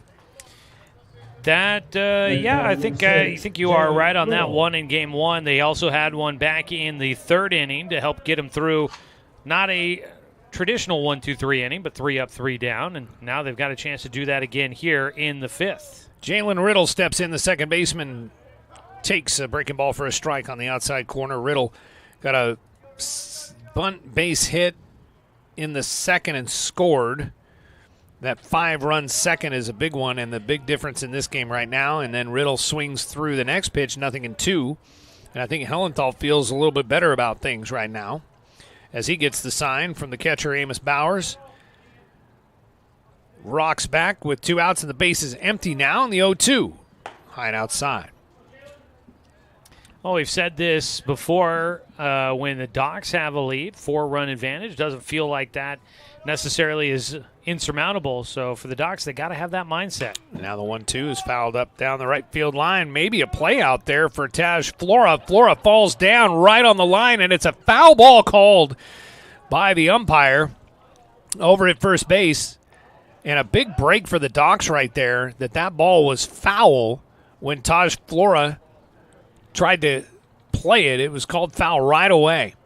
Taj was standing, I'm fairly certain, standing in foul territory as he tried to make a play on that. Now, he was in foul territory. Did it hit?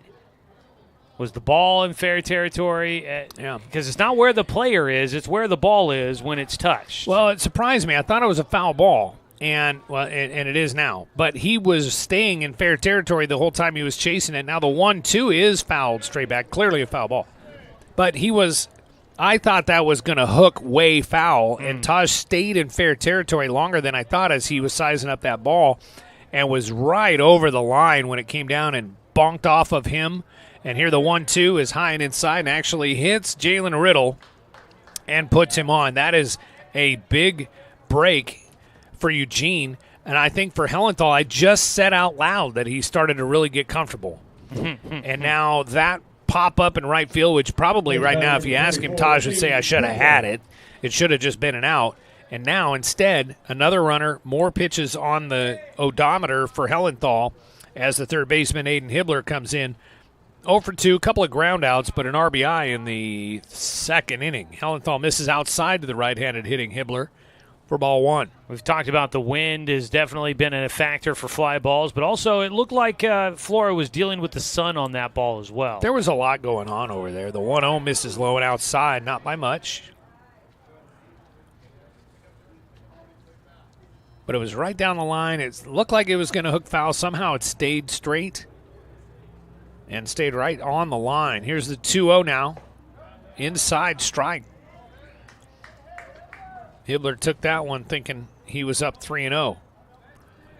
Over at first base, Jalen Riddle getting pretty good break away from first base when Hellenthal comes home. I wouldn't mind at all if he made a move. And now he steps off. The runner goes, picked to second base, and they get the runner on a nice move there by Hellenthal, who kept his cool and threw Jalen Riddle out. Riddle broke way early and got picked for his efforts Aiden Hibbler will lead off the 6th inning, but here, no runs on a hit, no errors, nobody left for Eugene in the top of the 5th. 5-1 Challengers as we go to the bottom of the 5th inning.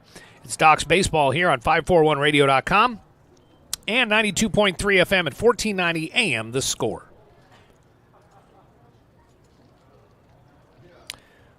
To expand your portfolio? Consolidate your investments with Palm Wealth Management. Our trusted team makes it easy to diversify and track your investments. Let Palm Wealth Management coordinate your financial strategy. Call Palm Wealth Management today.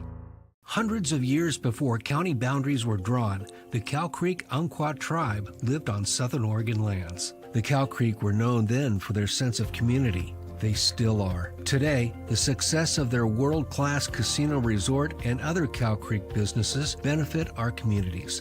The Cow Creek Foundation has given over $20 million to Southern Oregon charities. The Cow Creek Umpqua Tribe, a Southern Oregon tribe and a giving people. Brook Communications radio stations have joined forces with the News Review and Lotus Web Services, announcing the Lotus Media Group, a multimedia enterprise. Web, broadcast, print. Make it happen with Lotus Media Group, LLC.com. Welcome back to Champion Car Wash Field, everybody. Brian Prowett's here along with Joey Keyran as we go to the bottom of the 5th inning. Jaden Lucas will face the 9-1 and 2 hitters for the Docs, starting off with Fletcher Coleman. Still quite a conversation happening about that foul, not foul ball down the right field line involving Taj Flora. Luckily, it didn't cost anything for the Docs as far as a run goes or something like that. But still a debate about where that ball was, where was Taj, where did it hit, was it fair, was it foul? The ruling was a foul ball, but the ball was very, very close to being fair. Kenny Niles talking some baseball with the infield umpire, Jason McGuire, down there on the first base side. They could still be talking about the foul ball, but yeah, that was a good chat, you know. It wasn't contentious. They were just down there chatting. Yeah. Docs Baseball brought to you by Cascade Community Credit Union, belong to Douglas County. Kind of what we do. We're just chatting. Fletcher Coleman, first pitch, foul ball. From Jaden Lucas. For the Dogs, number 2, Fletcher Coleman. So far, giving up 1 run on 3 hits. Got himself 5 strikeouts in the game. The 0-1 comes in a little bit low. 1, 2, 3, 4, 5. Yes. I've got the same. I'm my own statistician in my head. My producer tells me. Here's the 1-1, slider outside. So 5-1, Eugene as we go to the bottom of the 5th. First game, 9-6 Eugene. The 2-1, fastball inside, just off of Fletcher Coleman's, just next to his right knee. And now the 3-1 from Lucas, also inside and a little bit high for ball 4. So leadoff man aboard for the Docs. Let's look at leadoff men here in this game. So the Docs got a leadoff man on board in the 3rd, and that run scored. This, Fletcher Coleman, the 2nd time the Docs had a leadoff man on board. Next batter, number 7. We'll see how it turns out. Well, they got the top of the order coming up for a 3rd time, so the Doc Stewarts, now their guys have seen Jaden Lucas a few times. We'll see if it does pay off here by getting Coleman on. First pitch, Burke popped up. Right side, shallow, coming in. The right fielder, Miller, gives way to Jaden Riddle, who squeezes it with 2 hands in the sun in short right field for out number 1. Well, that was quick. I didn't even hardly introduce him. 1 out for Logan Anderson, the second baseman. RBI single for him in the 3rd. By the way, in the first game, the Docs got leadoff man aboard 4 times in that ball game, but only scored that runner once. Trust me, it really helps. I don't have the stat. I'm just telling you. Logan Anderson showing bunt, takes it high and inside. Very big break at first base. Fletcher Coleman will dive back in safely over there. And time is called. Something at home plate. Was it a foul ball? Did it hit the runner, or did it hit him? Heard somebody say foul tip from maybe down in the dugout. Logan Anderson made a late move to get out of the way of that pitch to take it, and they're going to say a strike. Not sure if foul tip or if he offered, one of the two, but they're going to change that from ball 1 to strike 1. They got a piece of something down there, apparently. So with one out and that runner at first, the 0-1 pitch, Lucas steps off and goes to first, and dead to rights is Fletcher Coleman. Safe the call. Safe is the call. Fletcher Coleman dove back to first base extremely late. Slipped, in fact. And you can read the body language of the challengers. They all believe that was not the correct call, including the pitcher, Jaden Lucas, who body language, at least from up here, can't tell what he's saying, but from up here, his body language was very much saying some certain things to the umpire. Yes, here's the 0-1. That one's high, 1-1. Yeah, his body language was swearing in a way that you wouldn't want to actually say out loud on the radio. And it took him a long time to get back up on the mound, and certainly there's got to be some chirping from the challengers in the dugout right now as well. With one out and runner at first, another step-off move to first base, and again, diving back in, this time clearly safe, Fletcher Coleman. But Jaden Lucas, the left-handed pitcher, I've seen some left-handers with some wicked awesome moves to first base. With that 45-degree step, it's not stepping to home, so you can go to first. Here's the 1-1. It's high and inside. That one 2 balls to the strike. Almost gets Logan Anderson at the plate. I almost thought for a moment there that was what they were going to say had happened. Bottom of the fifth here, 5-1 Eugene in the lead. One out. Fletcher Coleman at first. The 2-1. Fouled straight back. Good cut there by Logan Anderson. With an RBI single in the third. He'd love to do that again right here. He'd love either the RBI or the single.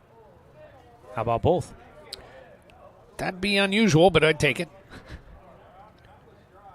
Now 2-2.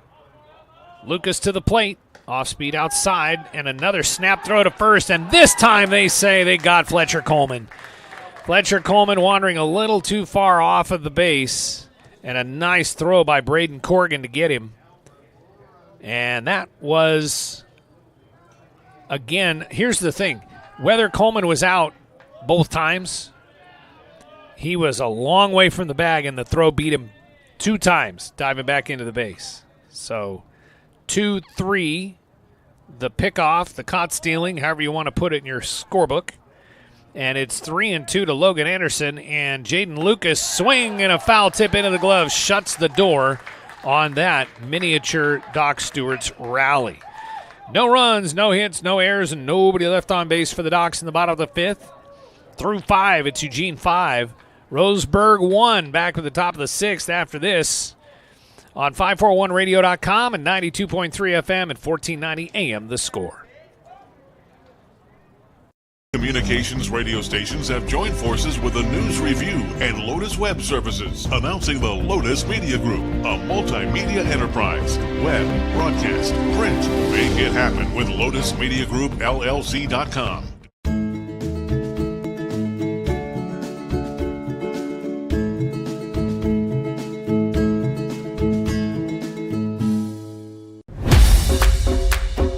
It wasn't until 1925 that the American Legion gave birth to its first youth program, and that was American Legion Baseball. And the emphasis was on citizenship and sportsmanship. Travel ball, a lot of the times you go and you play and it's kind of just more of an individual game. But in Legion Baseball, it's more of a team working towards a goal, and I really appreciate that. That you're playing for something more than just yourself. We're playing for all the past veterans who have served. We're playing for the people who are still serving in the military. And it's a huge honor to be part of this program.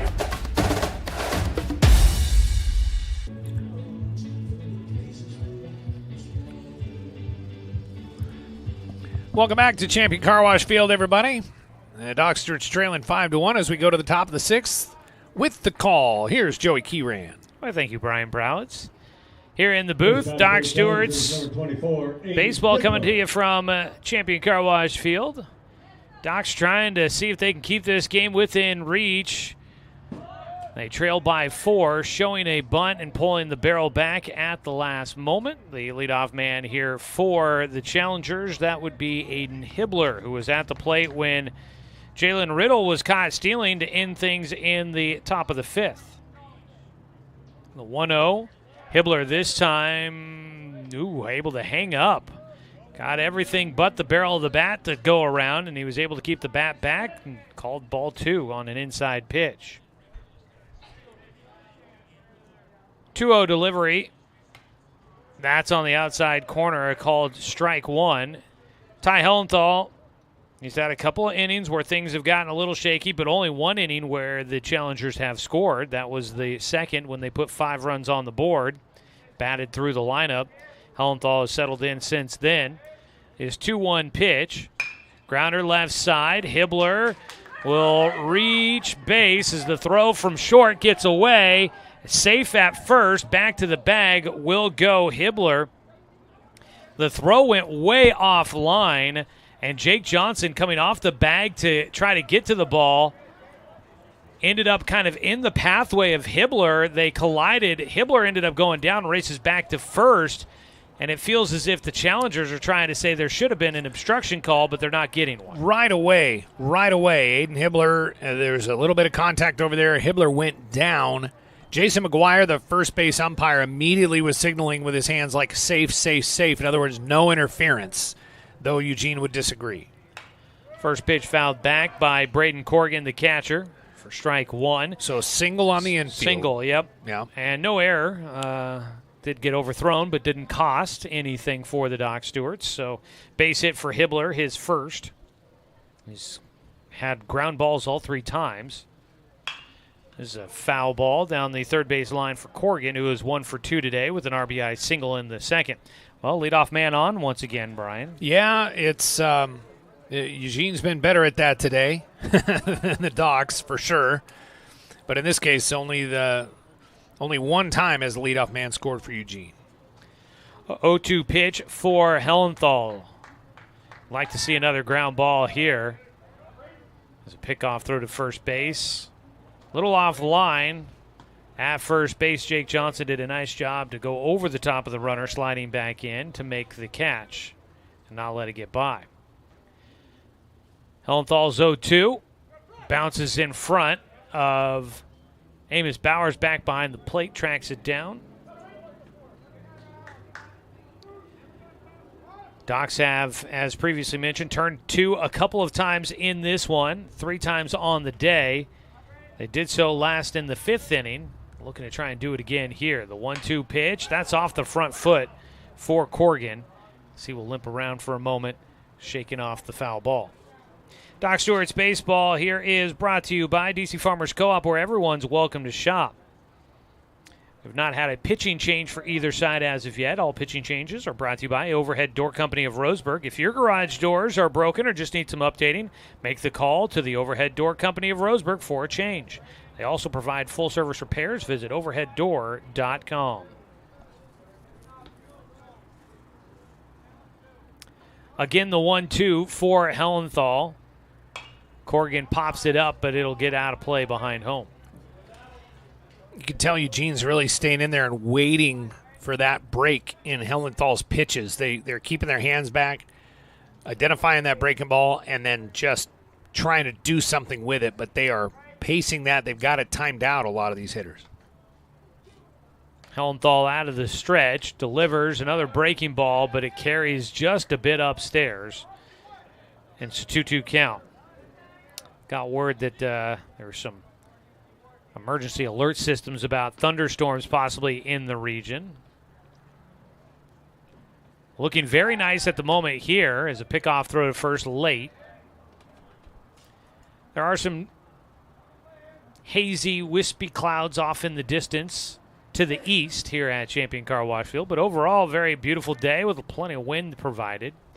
2-2 pitch, pops him up. Out towards right field, Taj Flora blocking out the sun, waiting for it. Does make the catch, and racing back to the bag at first will be Hibbler. Takes a lot of concentration to block out that sun, wait for the ball to come back out of the bright rays of the sunshine, and Taj Flora doing a nice job of that out there today. Going a little unorthodox there with the bare hand sun block instead of with the mitt, you know. But he got it done. Who cares? And it was in fair territory, by the way, just for the record. One away with a man at first. Duncan Raudebusch, left-handed batter, takes a pitch in the dirt. The runner was heading to second on the play. No chance of a throw for Amos Bowers as that ball bounced in, and he just did his best to knock it down. Stolen base for Hibbler gets him into scoring position. A 1-0 count for the 9-hitter Raudebusch, who is 1 for 2 with an RBI single. That keeps that double play option off the books for Eugene. Let's pitch outside, 2-0 count. I believe it was Ryan Shaver that was throwing in the bullpen earlier for the Doc Stewarts.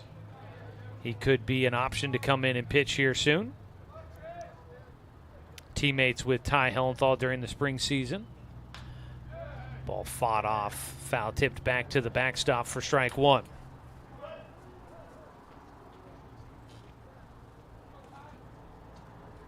Two balls, one strike with one out and one on in scoring position. We're in the top of the sixth inning. It's a 4-run lead for the Challengers. Hellenthal, with the man dancing around out at second behind him, delivers to the plate. Nice job. Picked off down at second. The throw is not going to be there in time. Picked off the turf by Bowers behind the plate. Came up and had a chance with the runner out at second, way off the bag, but his throw off the mark.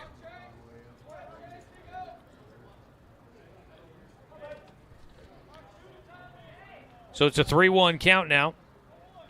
Raudebush, the man in scoring position, gets behind one. That ball well struck to right field, but it's going to carry right to Taj Flora. The runner tags and will head back to second as the throw come in, cut off by Burke on a strong throw by Flora, who is playing pretty well out in right field, getting a lot of action here in the sixth inning. Yeah, dealing with all the stuff we've been talking about, the wind and the rain and the snow and the sleet and the sun, everything in right field.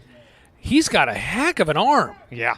By the way, he threw back into the wind all the way to short, and Burke was well off of the bag. He was playing about where he is right now, and Flora hit him with the heck of a peg. So 2 down and top of the order back up for the Challengers. They lead this one 5-1. Top of the sixth, Docs down to their final 6 outs to work with on the offensive side. See if they can muster something up in the late stages. The first pitch to the leadoff man, Landon Lay, is fouled away. Landon is 1 for 2 in this game. Had a sac fly in the second to drive in a run. Also had a single in the fourth. Docs will have another early wake-up call tomorrow as they make the trek up to Eugene for their first game of the Papa's Pizza Invitational. This ball lifted to center field, playable for St. Clair. He makes the catch, and the Doc Stewarts pitch around a leadoff single by the third baseman Aiden Hibbler, and they keep it a 4-run deficit. No runs on the one hit, no errors, and one man left on base for Eugene. We head to the bottom of the sixth.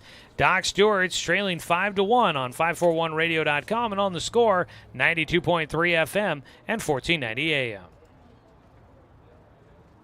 Johnson Lumber Company, a forward-thinking family company, has been operating in the Douglas County community for over 60 years. Founded by Don R. Johnson, the man who set the tone of commitment to these local communities by providing stable, long-term employment. D.R. Johnson Lumber Company understands the significance of investing in our youth because they are the foundation of our future. That's why they're a proud supporter of Roseburg Doc Stewarts. Come watch the Docs swing some lumber with D.R. Johnson Lumber Company. Go Docs! Brook Communications radio stations have joined forces with the News Review and Lotus Web Services, announcing the Lotus Media Group, a multimedia enterprise. Web, broadcast, print.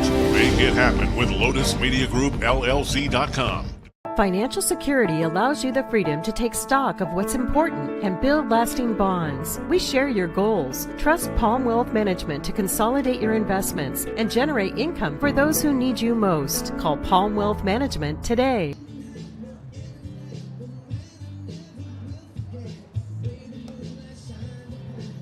Going to the bottom of the sixth inning, Doc Stewarts will have Cal Robbins, Daniel Withers, and Taj Flora coming up. They'll see if they can cut into this deficit. To do so, they'll need some RBIs. Those are always brought to you by Umpqua Bank. Whether it's great deals on investments, savings on loans and lines of credit, or personal banking with no overdraft fees, you can cash in with Umpqua Bank, member FDIC. Stop by one of their 6 branches in Douglas County, in Roseburg, Sutherland, Myrtle Creek, and Canyonville.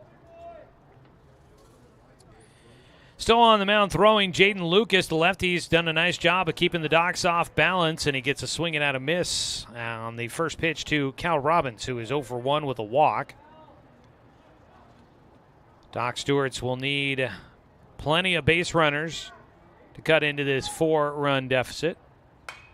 Cal fouls off the 0-1 pitch. Today's game also brought to you by Winston Auto Care. Don't strike out with car troubles. Call Winston Auto Care at 541-679-8685. Your home team for auto repair for over 25 years. The 0-1 outside. Cal finds himself with a 1-2 count, leading things off for the Doc Stewarts. Heart of the order coming up for the Docs, the 3-4-5 hitters. Cal pokes one right side, going opposite field with a pitch outside. The heart of the order always brought to you by Floors by Design. Flooring's at the heart of every home, and Floors by Design is the premier location in Douglas County, offering the latest and greatest from the industry's leading manufacturers. Visit roseburgflooring.com for more info. Again, the 1-2 pitch for Cal Robbins. And he fights off another one. That ball tailing into the right-handed hitter and off the handle for Cal. But he was able to get a piece of the bat on it.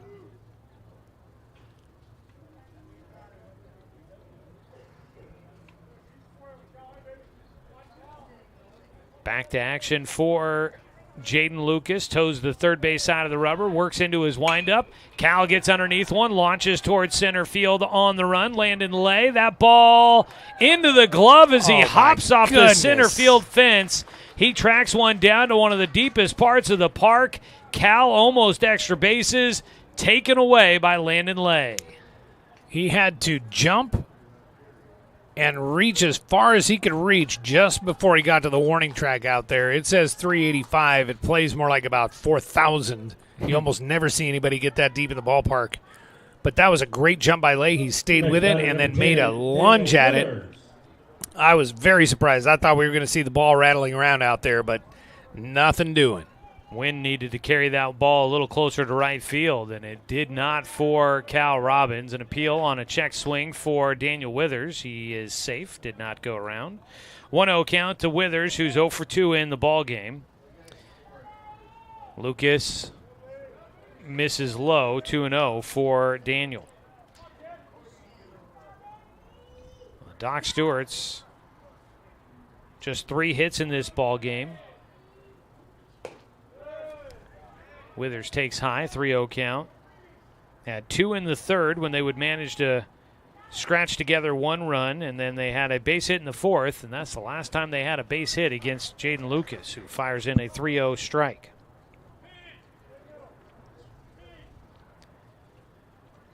The 3-1 pitch, outside, ball 4.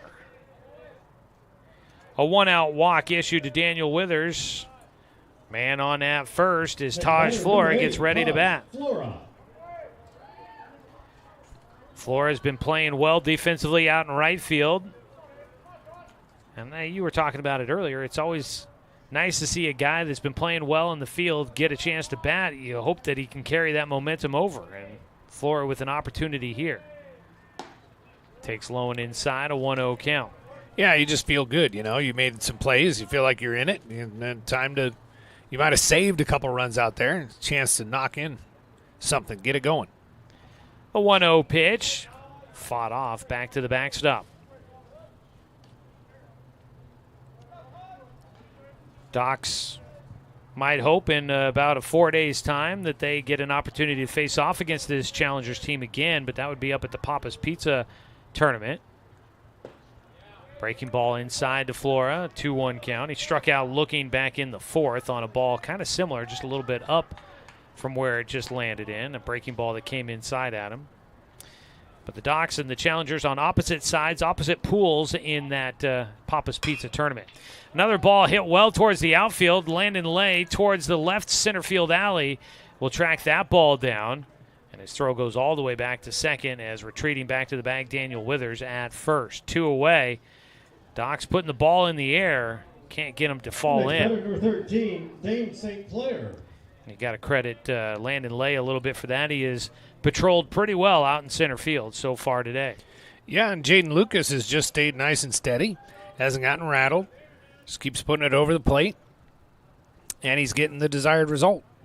Dane St. Clair had the last hit in the game for the Docs. Came back in the 4th inning. It was an infield single, and he'll take a strike to start things off here in his third at-bat of the day. That was the bounding ball towards first base that Connor Clift made a swipe at and couldn't field cleanly on a tough ball to his right. A swing and a miss by Dane St. Clair, falls behind 0-2.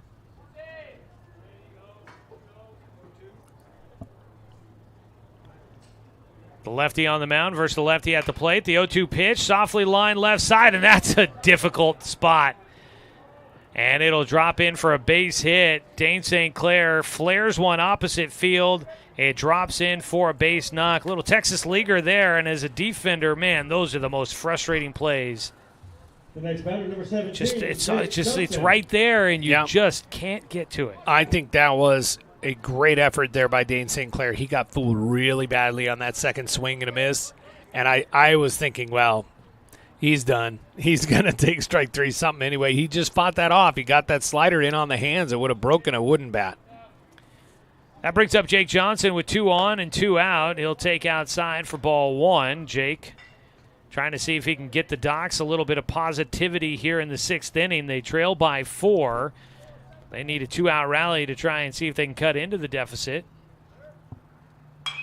Jake sends one sky high to left field. Got jammed a bit on that one. Waiting for it to come down. Raudebush is there, makes the catch, and that will retire the side. Doc Stewart's unable to mount the rally as they leave 2 stranded. No runs on 1 hit. There were no errors and 2 runners left on. Here we go, 7th inning. Doc Stewart's trail 5-1, trying to keep it that and see if they can rally in the bottom of the 7th on 541radio.com and on the Score, 92.3 FM and 1490 AM. Hey there, sports fans. Thanks for watching this local sporting event online at 541radio.com. Did you know there's more than one way to watch games online? You can watch games on your laptop or desktop computer, your tablet, or even your smartphone just by going to 541radio.com.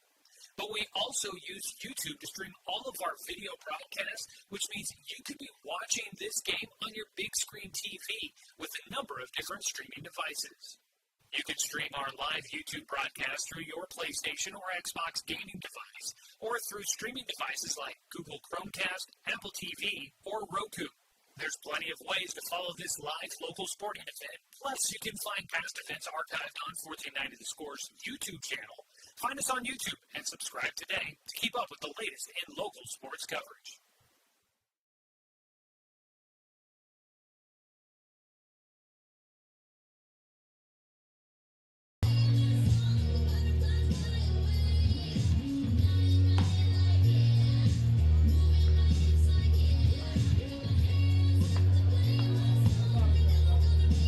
We get our first call to the pen for the Roseburg Doc Stewarts, brought to you by the Overhead Door Company of Roseburg.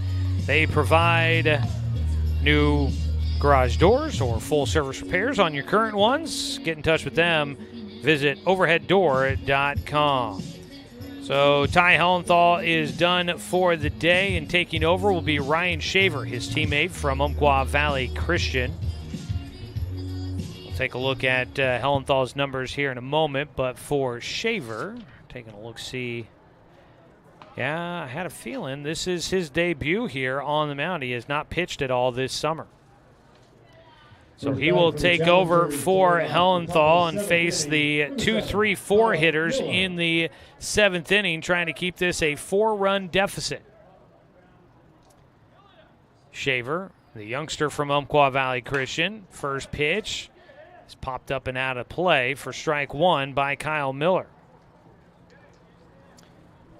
Hellenthal, I got down for 6 innings, allowed 5 runs on 11 hits, 1 walk and 1 strikeout and 1 hit batter. The 0-1 pitch. Shaver misses high and inside. For Ryan Shaver, Umpqua Valley Christian, class of 2027, first year on the Doc Stewarts, getting a chance to pitch here. His 1-1 is low. And if I'm not mistaken, I believe the nephew of former Doc's coach, Scott Shaver. I was wondering about that. 2-1. Misses low and inside, a 3-1 count. Which means his grandpa was Doyle Shaver. Yeah. That would who make spent sense. A fair amount of his life up here in this booth. Roaming the grounds here. Muttering under his breath and complaining about umpires, you know. The usual. Dedicated Docs fan. Pitch misses low and inside for Kyle Miller. He takes a walk on base for a third time. He is 2 for 3 in the game with a pair of singles. Leadoff man aboard for Eugene. Now, they have had the leadoff man aboard the last 2 innings, have not been able to cash in. They lay down a bunt here. Shaver throws to first despite the fact he had Daniel Withers climbing up his back as he was making the throw. Sack bunt for Brock Johnson moves Kyle Miller into scoring position. I mean, typically the third baseman will come in and make that play, but it was smart by Ryan to pick it up. And yeah, there was almost a collision over there. That took a bit more concentration than your average sack bunt. Connor Clift, 2 for 3 in the game. Takes a strike on the outside corner. The lefty is 2 for 3 with a pair of singles. Scored a run in the second. Has an RBI opportunity with a man in scoring position out at second base.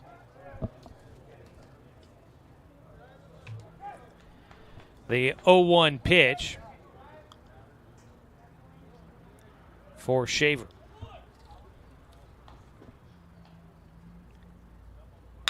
Line drive takes one hop to the shortstop, Paxton Burke. He tosses it over to Jake Johnson at first.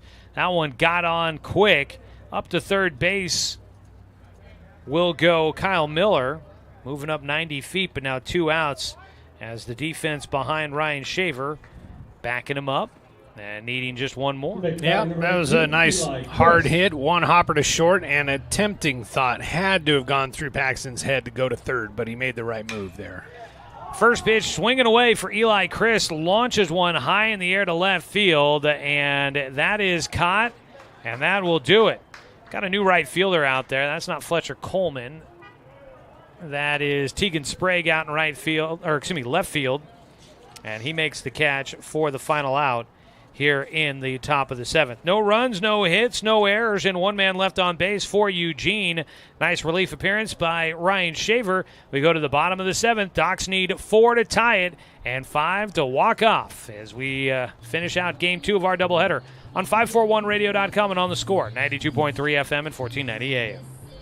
Johnson Lumber Company, a forward-thinking family company, has been operating in the Douglas County community for over 60 years. Founded by Don R. Johnson, the man who set the tone of commitment to these local communities by providing stable, long-term employment. D.R. Johnson Lumber Company understands the significance of investing in our youth because they are the foundation of our future. That's why they're a proud supporter of Roseburg Doc Stewart's. Come watch the Docs swing some lumber with D.R. Johnson Lumber Company.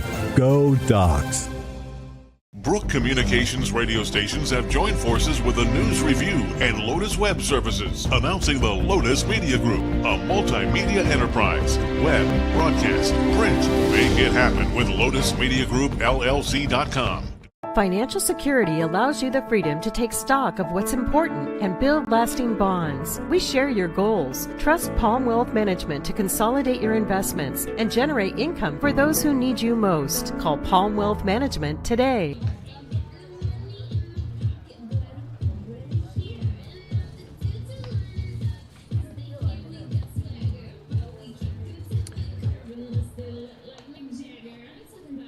New man on the mound is Kyle Miller to take over for Jaden Lucas, who goes 6 innings and has his team in position to sweep on the road against the Doc Stewarts. 5-1 the score right now. Miller will take over. Kyle Miller had been in right field defensively. And out in right field now is a young man who has got his arm right on top of his number. That is going to be Aiden Hibbler that moves to right field from third base. Well, then that begs another question. Well, let's see what we can find out here, Brian. Docs to lead off the bottom of the 7th inning. Number 11, Amos Bauer. Now at third base is Lucas Wheeling. There we go. Up to bat for the Doc Stewarts, Amos Bowers, the catcher. Takes low and inside from Miller for ball 1. So you got Wheeling at third, Hibbler now in right field, and Miller on the mound. Misses inside for a 2-0 count against Bowers, who is 0 for 1 today with a walk. Lucas goes 6 innings, allowed just 4 hits and 1 run. Another pitch misses. It's 3 balls and no strikes right now for Amos Bowers.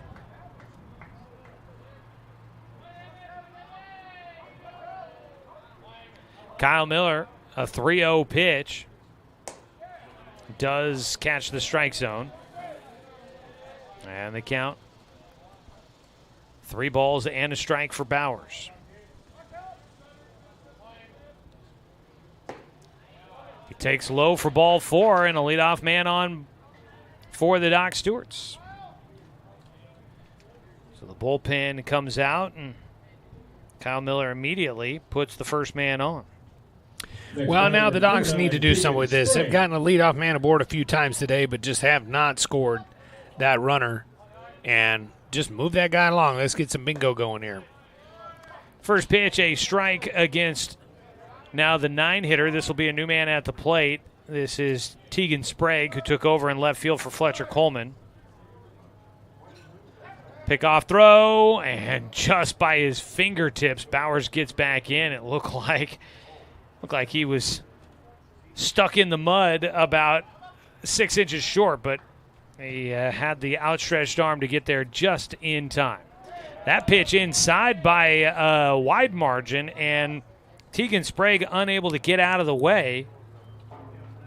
Sprague gets hit by the pitch, a walk and a hit batter, and Kyle Miller has put 2 runners on base. And now the top of the order up to the plate. And it will prompt a visit to the mound by pitching coach John Goldagger. The pitching change was brought to you by Overhead Door Company of Roseburg. Today's game is brought to you by Flyaway Travel. Contact the travel experts at Travel Leader Flyaway Travel. Make sure that you have an agent in your corner. Give them a call at 541-672-5701. And today's game brought to you by Barnes Heating and Cooling, your complete energy company. Visit barnesheatingandcooling.com or call them at 541-459-1545.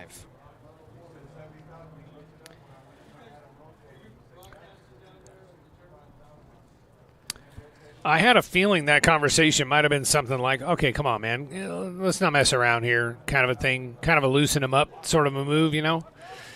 You got the lead. You don't want to mess around. Let your defense work for you, that kind of a thing. Just to settle Kyle Miller down. Brings up Paxton Burke, who was lights out in Game 1. He has not been able to find much success here in Game 2, but he'll bat as a lefty for the first time here in the day cap. Thank you. Pitch high and away. You Ball can use 1. that. I'll give you that. Okay, there we go. Burke had 3 hits, or was he 4 for 4 in Game 1? 4 for 5. 4 for 5, that's right. Started out 4 for 4. He is 0 for 3 to start out here in Game 2. The 1-0. Catches the outside corner, a strike. Game tying run would be the on-deck hitter. That's Logan Anderson. Docs with 2 on and nobody out here in the 7th inning, trying to rally, put a scare into Eugene. The 1-1, Burke takes a strike on the outside corner. So Miller ahead in the at-bat. The 1-2. Burke waits. The bat waggles in his hands, and he will take strike 3. He was falling out of the box, didn't get a good look at that one. Yeah, he didn't agree very much with Austin Stone at home plate in that entire at-bat. A couple of times. So, and in that one, he must have just thought it was a different pitch that was coming, maybe a breaking ball, and it started out knee high, and it just stayed there as a fastball. That'll bring up Logan Anderson with 1 out and 2 on. Docs need a base knock here. He takes high and inside, throw down to first base, not in time. Behind the plate, Corrigan can't believe it, throws his hands up over his head, looks around as if somebody's going to explain to him how that wasn't an out at first, and he'll just have to squat behind home. Again, the throw beat Sprague diving back in, but I didn't see the tag. I don't think the tag hit his hands. It looked like it was right around the base as Sprague slid back in. 1-0 delivery for Anderson. Low for a 2-0 count. Well executed play. It was definitely bang bang out there at first base.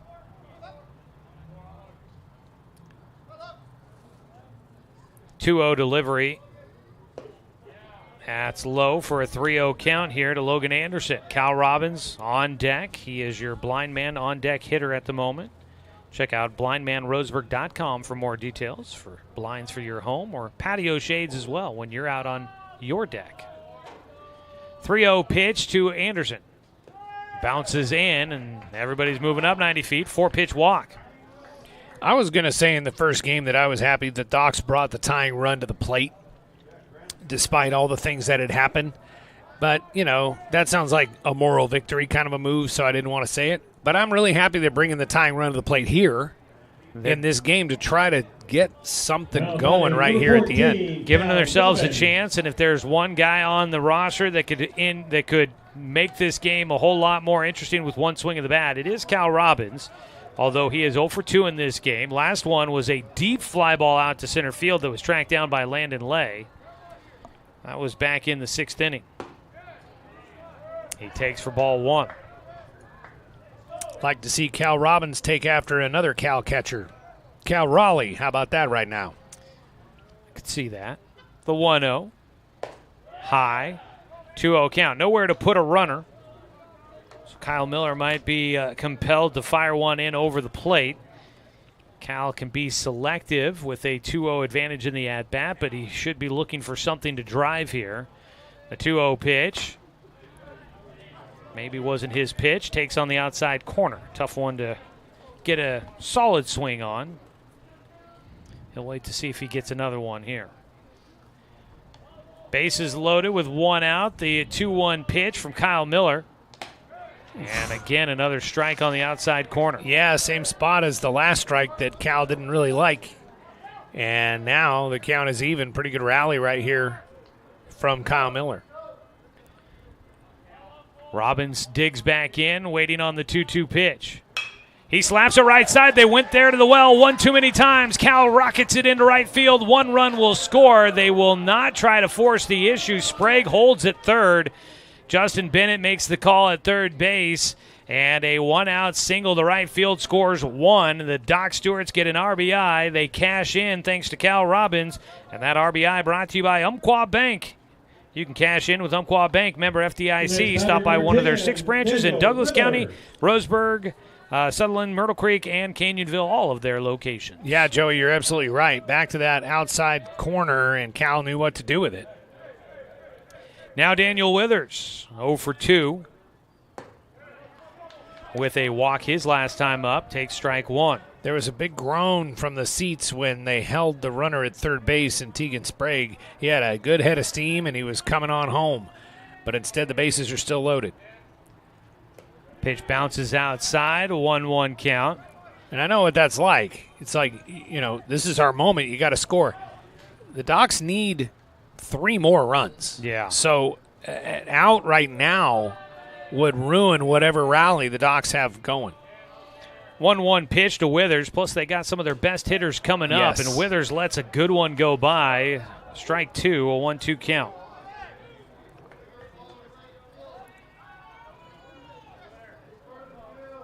On the mound, Kyle Miller in relief has given up 1. He's got 1 out with the bases loaded behind him. The 1-2 pitch, Withers sends it out of play to stay alive.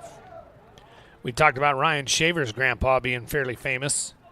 Certainly Dan Withers comes from a pretty popular name here around Legion Field over the years as well. Withers will wait on the 1-2, referring to his grandfather. Coached the team. A breaking ball. Beautiful pitch there by Kyle Miller. That thing just absolutely had the bottom drop out, and Withers swinging after it, can't hit it. That was just a really nice curveball. And Withers was over it. And that was a heck of a pitch by Kyle Miller in a clutch situation. So with 2 down, it'll be up to Taj Fleur to try and keep this game going. Docs lost 9-6 in Game 1, a 3-run deficit. They're down 5-2 here in Game 2. First pitch, backhanded behind the plate by Corrigan. That saved a run right there. That thing was headed to the backstop. A 1-0 delivery coming up for Flora, who is 0 for 3 in this one. Another pitch in the dirt, backhanded by the catcher. Not even really backhand. He just kind of scoops over, doing a good job of getting the glove in front of it. Classic swipe, Joey. 2-0 delivery for Miller, who has been at the bottom of the zone. And he is again in that one. Nice job by Corrigan behind the plate once again, this time using more of the shin protectors to help trap that ball right underneath him. 3-0 count with the bases loaded for Taj Flora.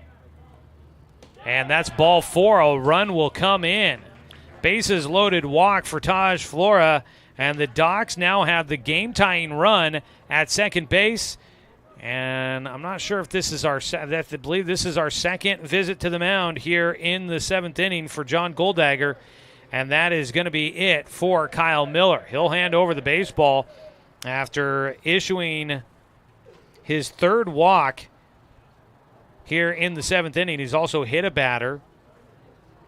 And his third walk allowed brings in a run to make it a 2-run ball game. And the Docs, with one swing of the bat, could break this or could get back into this one. We'll see who they bring in for the Challengers. We'll have all those details after the Overhead Door Company pitching change for the Eugene Challengers here on 541radio.com and on the Score 92.3 FM and 1490 AM. Turn your home into your dream sanctuary with help from Douglas County Farmers Co-op. For over 100 years, we've carried everything you need to keep your garden and crops green and growing, including a large selection of soil mixes, composts, fertilizers, and other soil amendments. You'll also find stones, boulders, gravel, and more to add structure and diversity to your yard. Stop by or shop at DouglasCountyFarmersCoop.com.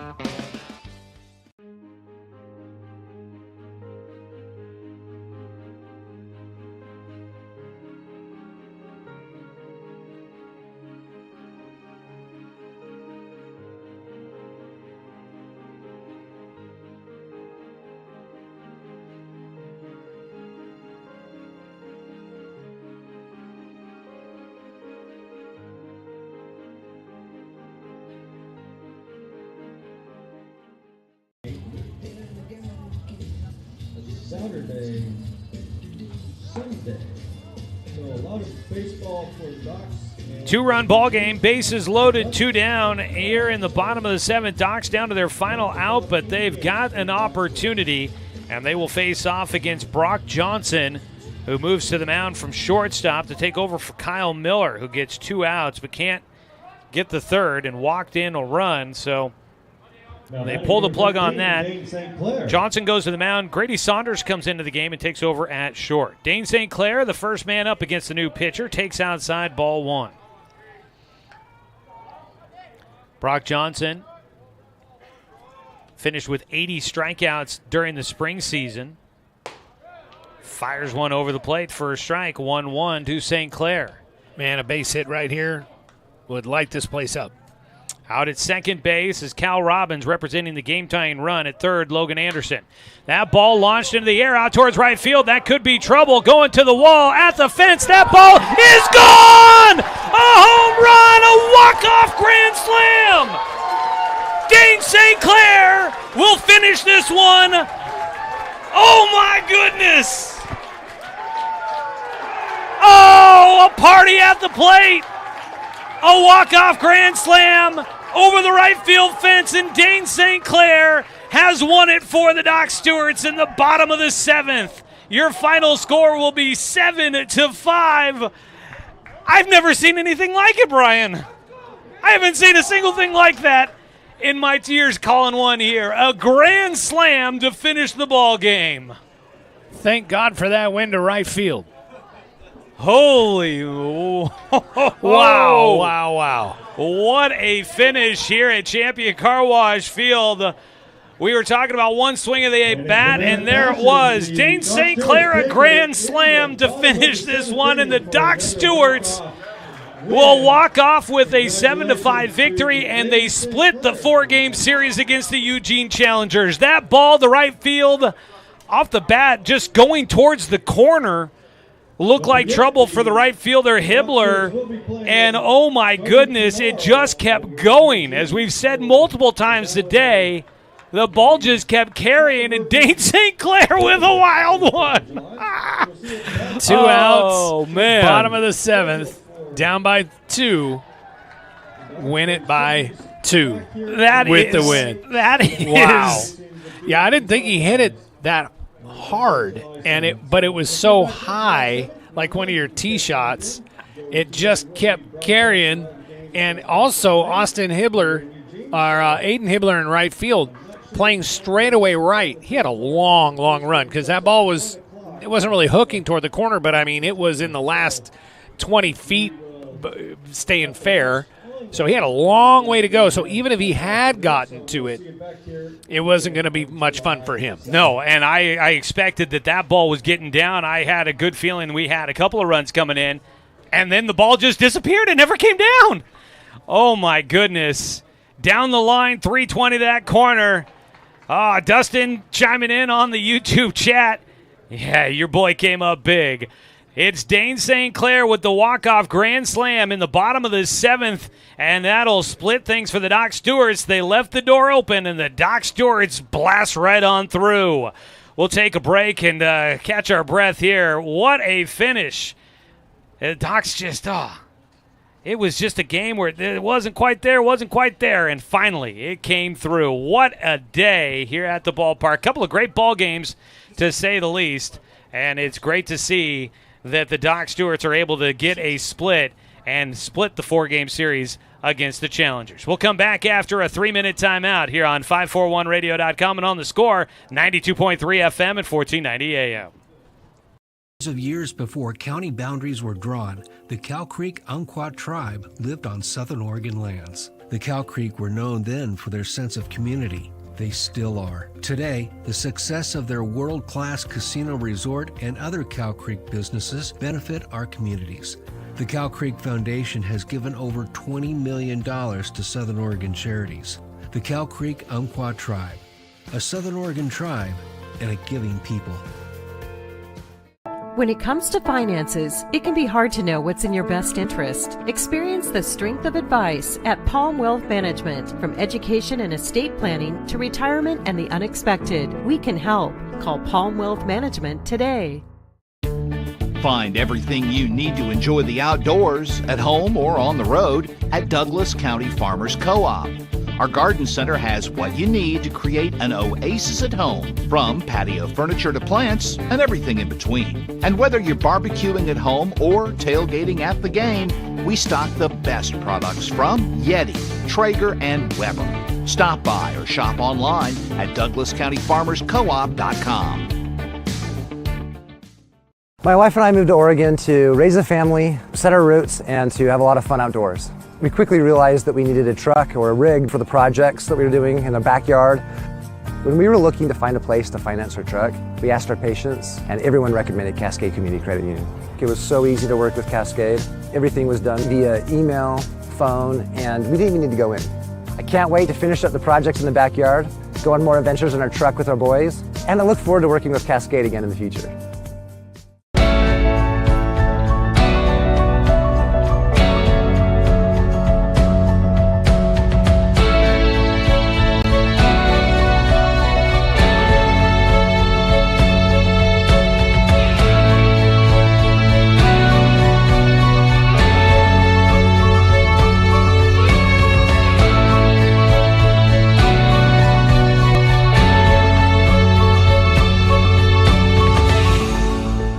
D.R. Johnson Lumber Company, a forward-thinking family company, has been operating in the Douglas County community for over 60 years. Founded by Don R. Johnson, the man who set the tone of commitment to these local communities by providing stable, long-term employment. D.R. Johnson Lumber Company understands the significance of investing in our youth because they are the foundation of our future. That's why they're a proud supporter of Roseburg Doc Stewarts. Come watch the Docs swing some lumber with D.R. Johnson Lumber Company.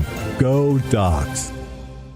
Brook Communications radio stations have joined forces with a news review and Lotus Web Services, announcing the Lotus Media Group, a multimedia enterprise. Web, broadcast, print. Make it happen with Lotus Media Group, LLC.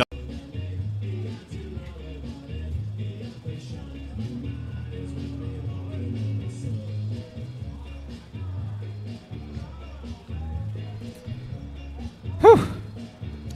Catch your breath yet, Brian? Yeah, it's just normal, everyday, average game, at the ballpark kind of a day. Oh, my goodness. Welcome you back, everybody, for our post-game show here as the Roseburg Dr. Stewarts will walk off with a 7-5 win in front of the Eugene Challengers, and we will have the Doc Stewarts a split on the series overall this season with the Eugene Challengers. They get that second one on a walk-off grand slam.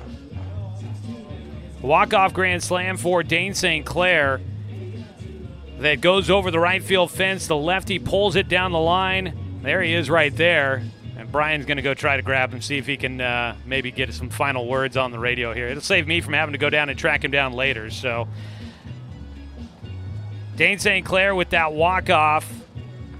Final numbers, 5 runs, 11 hits, no errors for Eugene. 7 runs, 6 hits, no errors for Roseburg in this one. You hit a walk-off, and, yeah, you get invited up to the booth. Hey, how's it going, bud? Good. You caught your breath yet? Not really. Yeah, I don't blame you on that. Well, for just how'd it feel off the bat?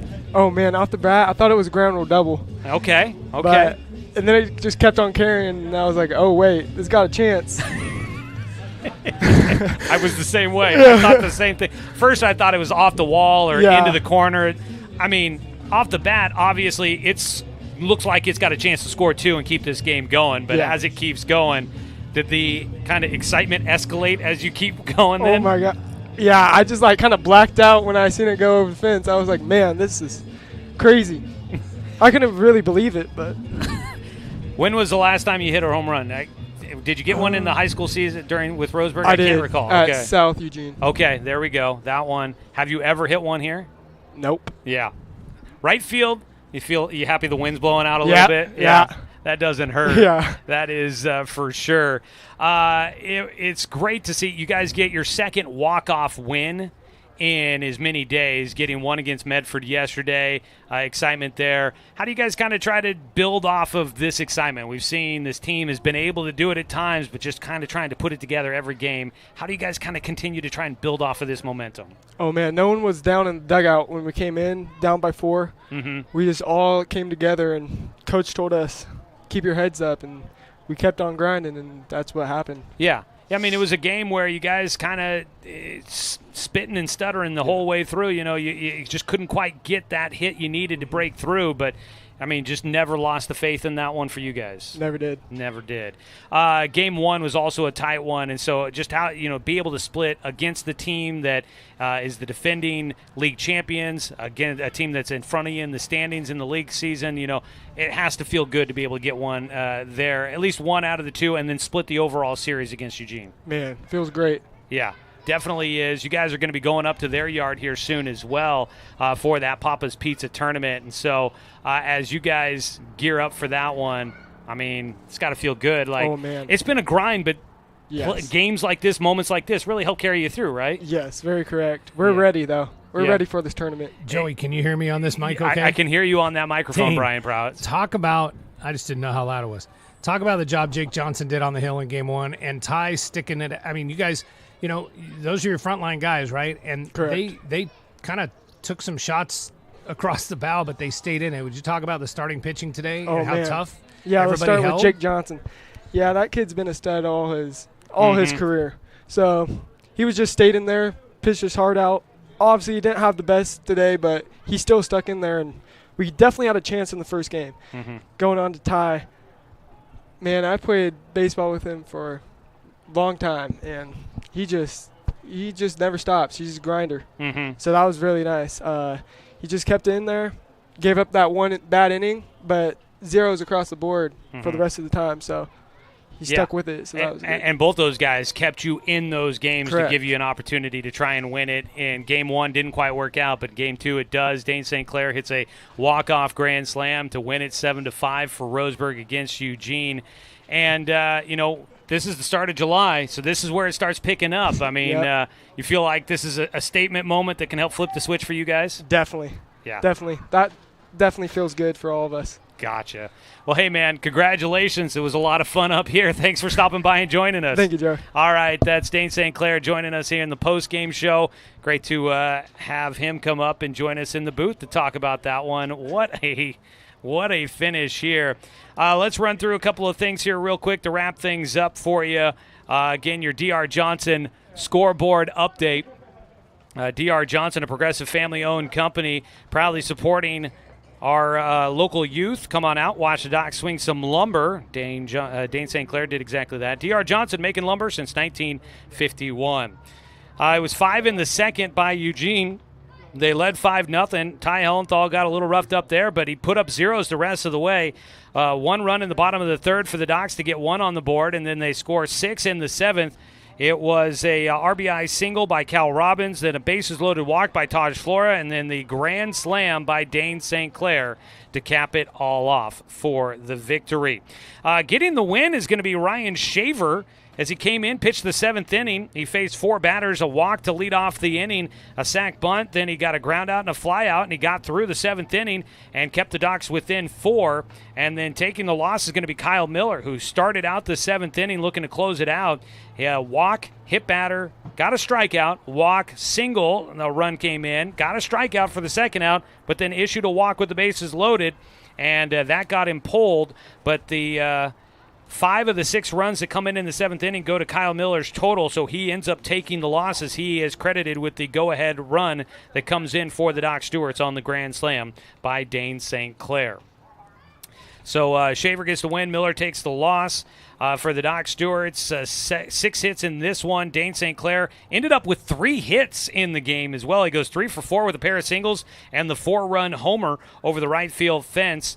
Also for the Doc Stewarts, Logan Anderson with an RBI single. Cal Robbins an RBI single. Taj Flora had a bases-loaded walk for an RBI. And Jake Johnson 1 for 3 with a single and a run scored. Amos Bowers walked twice, scored a run. And Fletcher Coleman walked once. Also, Tegan Sprague was hit by a pitch, and he scores in that 7th inning as he gets his only plate appearance there. For Eugene, base hit for Landon Lay, also had an RBI. 2 hits in the game for Kyle Miller. RBI single for Brock Johnson.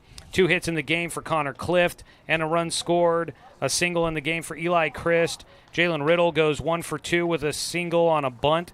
Aiden Hibbler was 1 for 3 with an RBI. Braden Corrigan was 1 for 3 with an RBI single, and Duncan Rodebush was 1 for 3 with an RBI single in this one. So those are all the numbers, but Brian, I think the only number that mattered was the 4 RBI for Dane St. Clair on the final swing of the game. Yeah, grand slam, walk-off home run at Legion Field.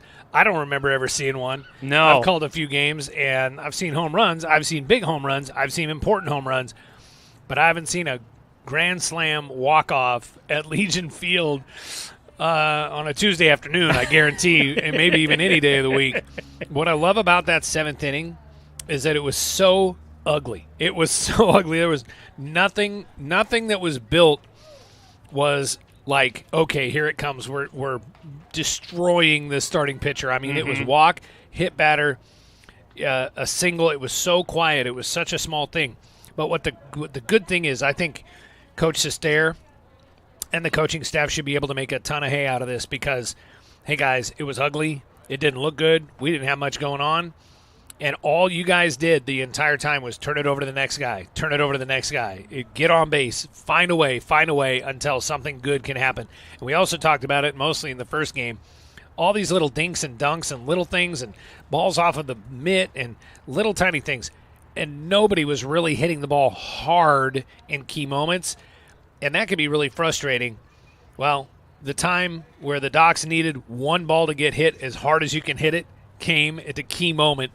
And what a sweet one. It will be an unforgettable one. Everybody will remember that one, especially Dustin St. Clair, who was listening and watching at the same time on the feed and started to light up the chat. That's my boy. Yes, it is, Dustin. Congratulations to all you guys. Yeah, that'll be one that you don't forget for a while. Absolutely not. It is one I won't forget. That is for sure. And the Doc Stewarts will close out our day on a high note as they split the 4-game series with Eugene. And so as you look at the standings after that one, Eugene will go to 2-2 in league play. They're back to 500. Doc Stewarts will go to 3-5 in league play with games against 4 against Grants Pass and 4 against Redmond still to go in league play. So much needed wins. Docs lost the series against Medford, went 1-3 against the Mustangs, but they're able to battle their way back, and they get 2 out of 4 against Eugene to split that series. What a finish to our Tuesday. It's not done there. Doc Stewart's, their stretch continues here. They're going to be playing 4 games over the next 4 days, and then they'll figure out what Sunday looks like. They'll be in one of the games on Sunday, so I guess I should say 5 games over the next 5 days. They will be playing in Eugene at the Papa's Pizza Legion Tournament, the Invitational up there. It starts tomorrow against the Portland Baseball Club at 1 o'clock from Sweet Johnson Stadium, and we'll be there for all of those games coming up this weekend with the video stream. So check it out, and we will be there to bring you that coverage of those games. Looking forward to making my first trek to Sweet Johnson Stadium this season, as Knight did the games up there against the Challengers earlier this year. Hopefully that's a big momentum boost going into that tournament. The Docs will have some pretty good competition, it looks like, in that one, so hopefully we can see them come through with a few wins and really start getting on a roll as July is here. Any parting words from the esteemed Brian Price, who joins us in the booth here today? I just thank you for letting me get up here a little bit and get one more taste of Doc Stewart's baseball. Oh, man, was that fun. And it's been special. It's been a heck of a run. Lots of time here in this booth and lots of time with you, Joey, and I wish you the best of luck, my friend. Well, good thank luck. you. Have a good weekend. Happy 4th of July, everybody, and watch out for this storm coming up out of the Cascades right now. Yeah, kind of looking a little interesting out that direction, but we'll see. Brian is going to keep his tabs on his schedule, might join us maybe another time here as the season continues here at home, but the former voice of the Doc Stewarts had a magical run of his own back in the day, and it's great to have him here with us to help and just relive some of those memories and have some fun with us here in the booth. So, Brian, thanks so much for joining us here. Thanks to the Eugene Challengers, Kenny Niles, and his program. They always put together great competition, good sportsmanship, and always enjoy going up against them. It's always good battles. Thanks to head coach Tim Sester and the Douglas County Baseball Association for allowing us to bring you another season of Doc Stewart's Baseball here on The Score. I want to say thanks to Grady Hamilton back in the studio for the radio production here today. And as always, a thanks to you, the fan, for tuning in for today's broadcast, because, of course, without you, I'm just a guy sitting here talking to myself.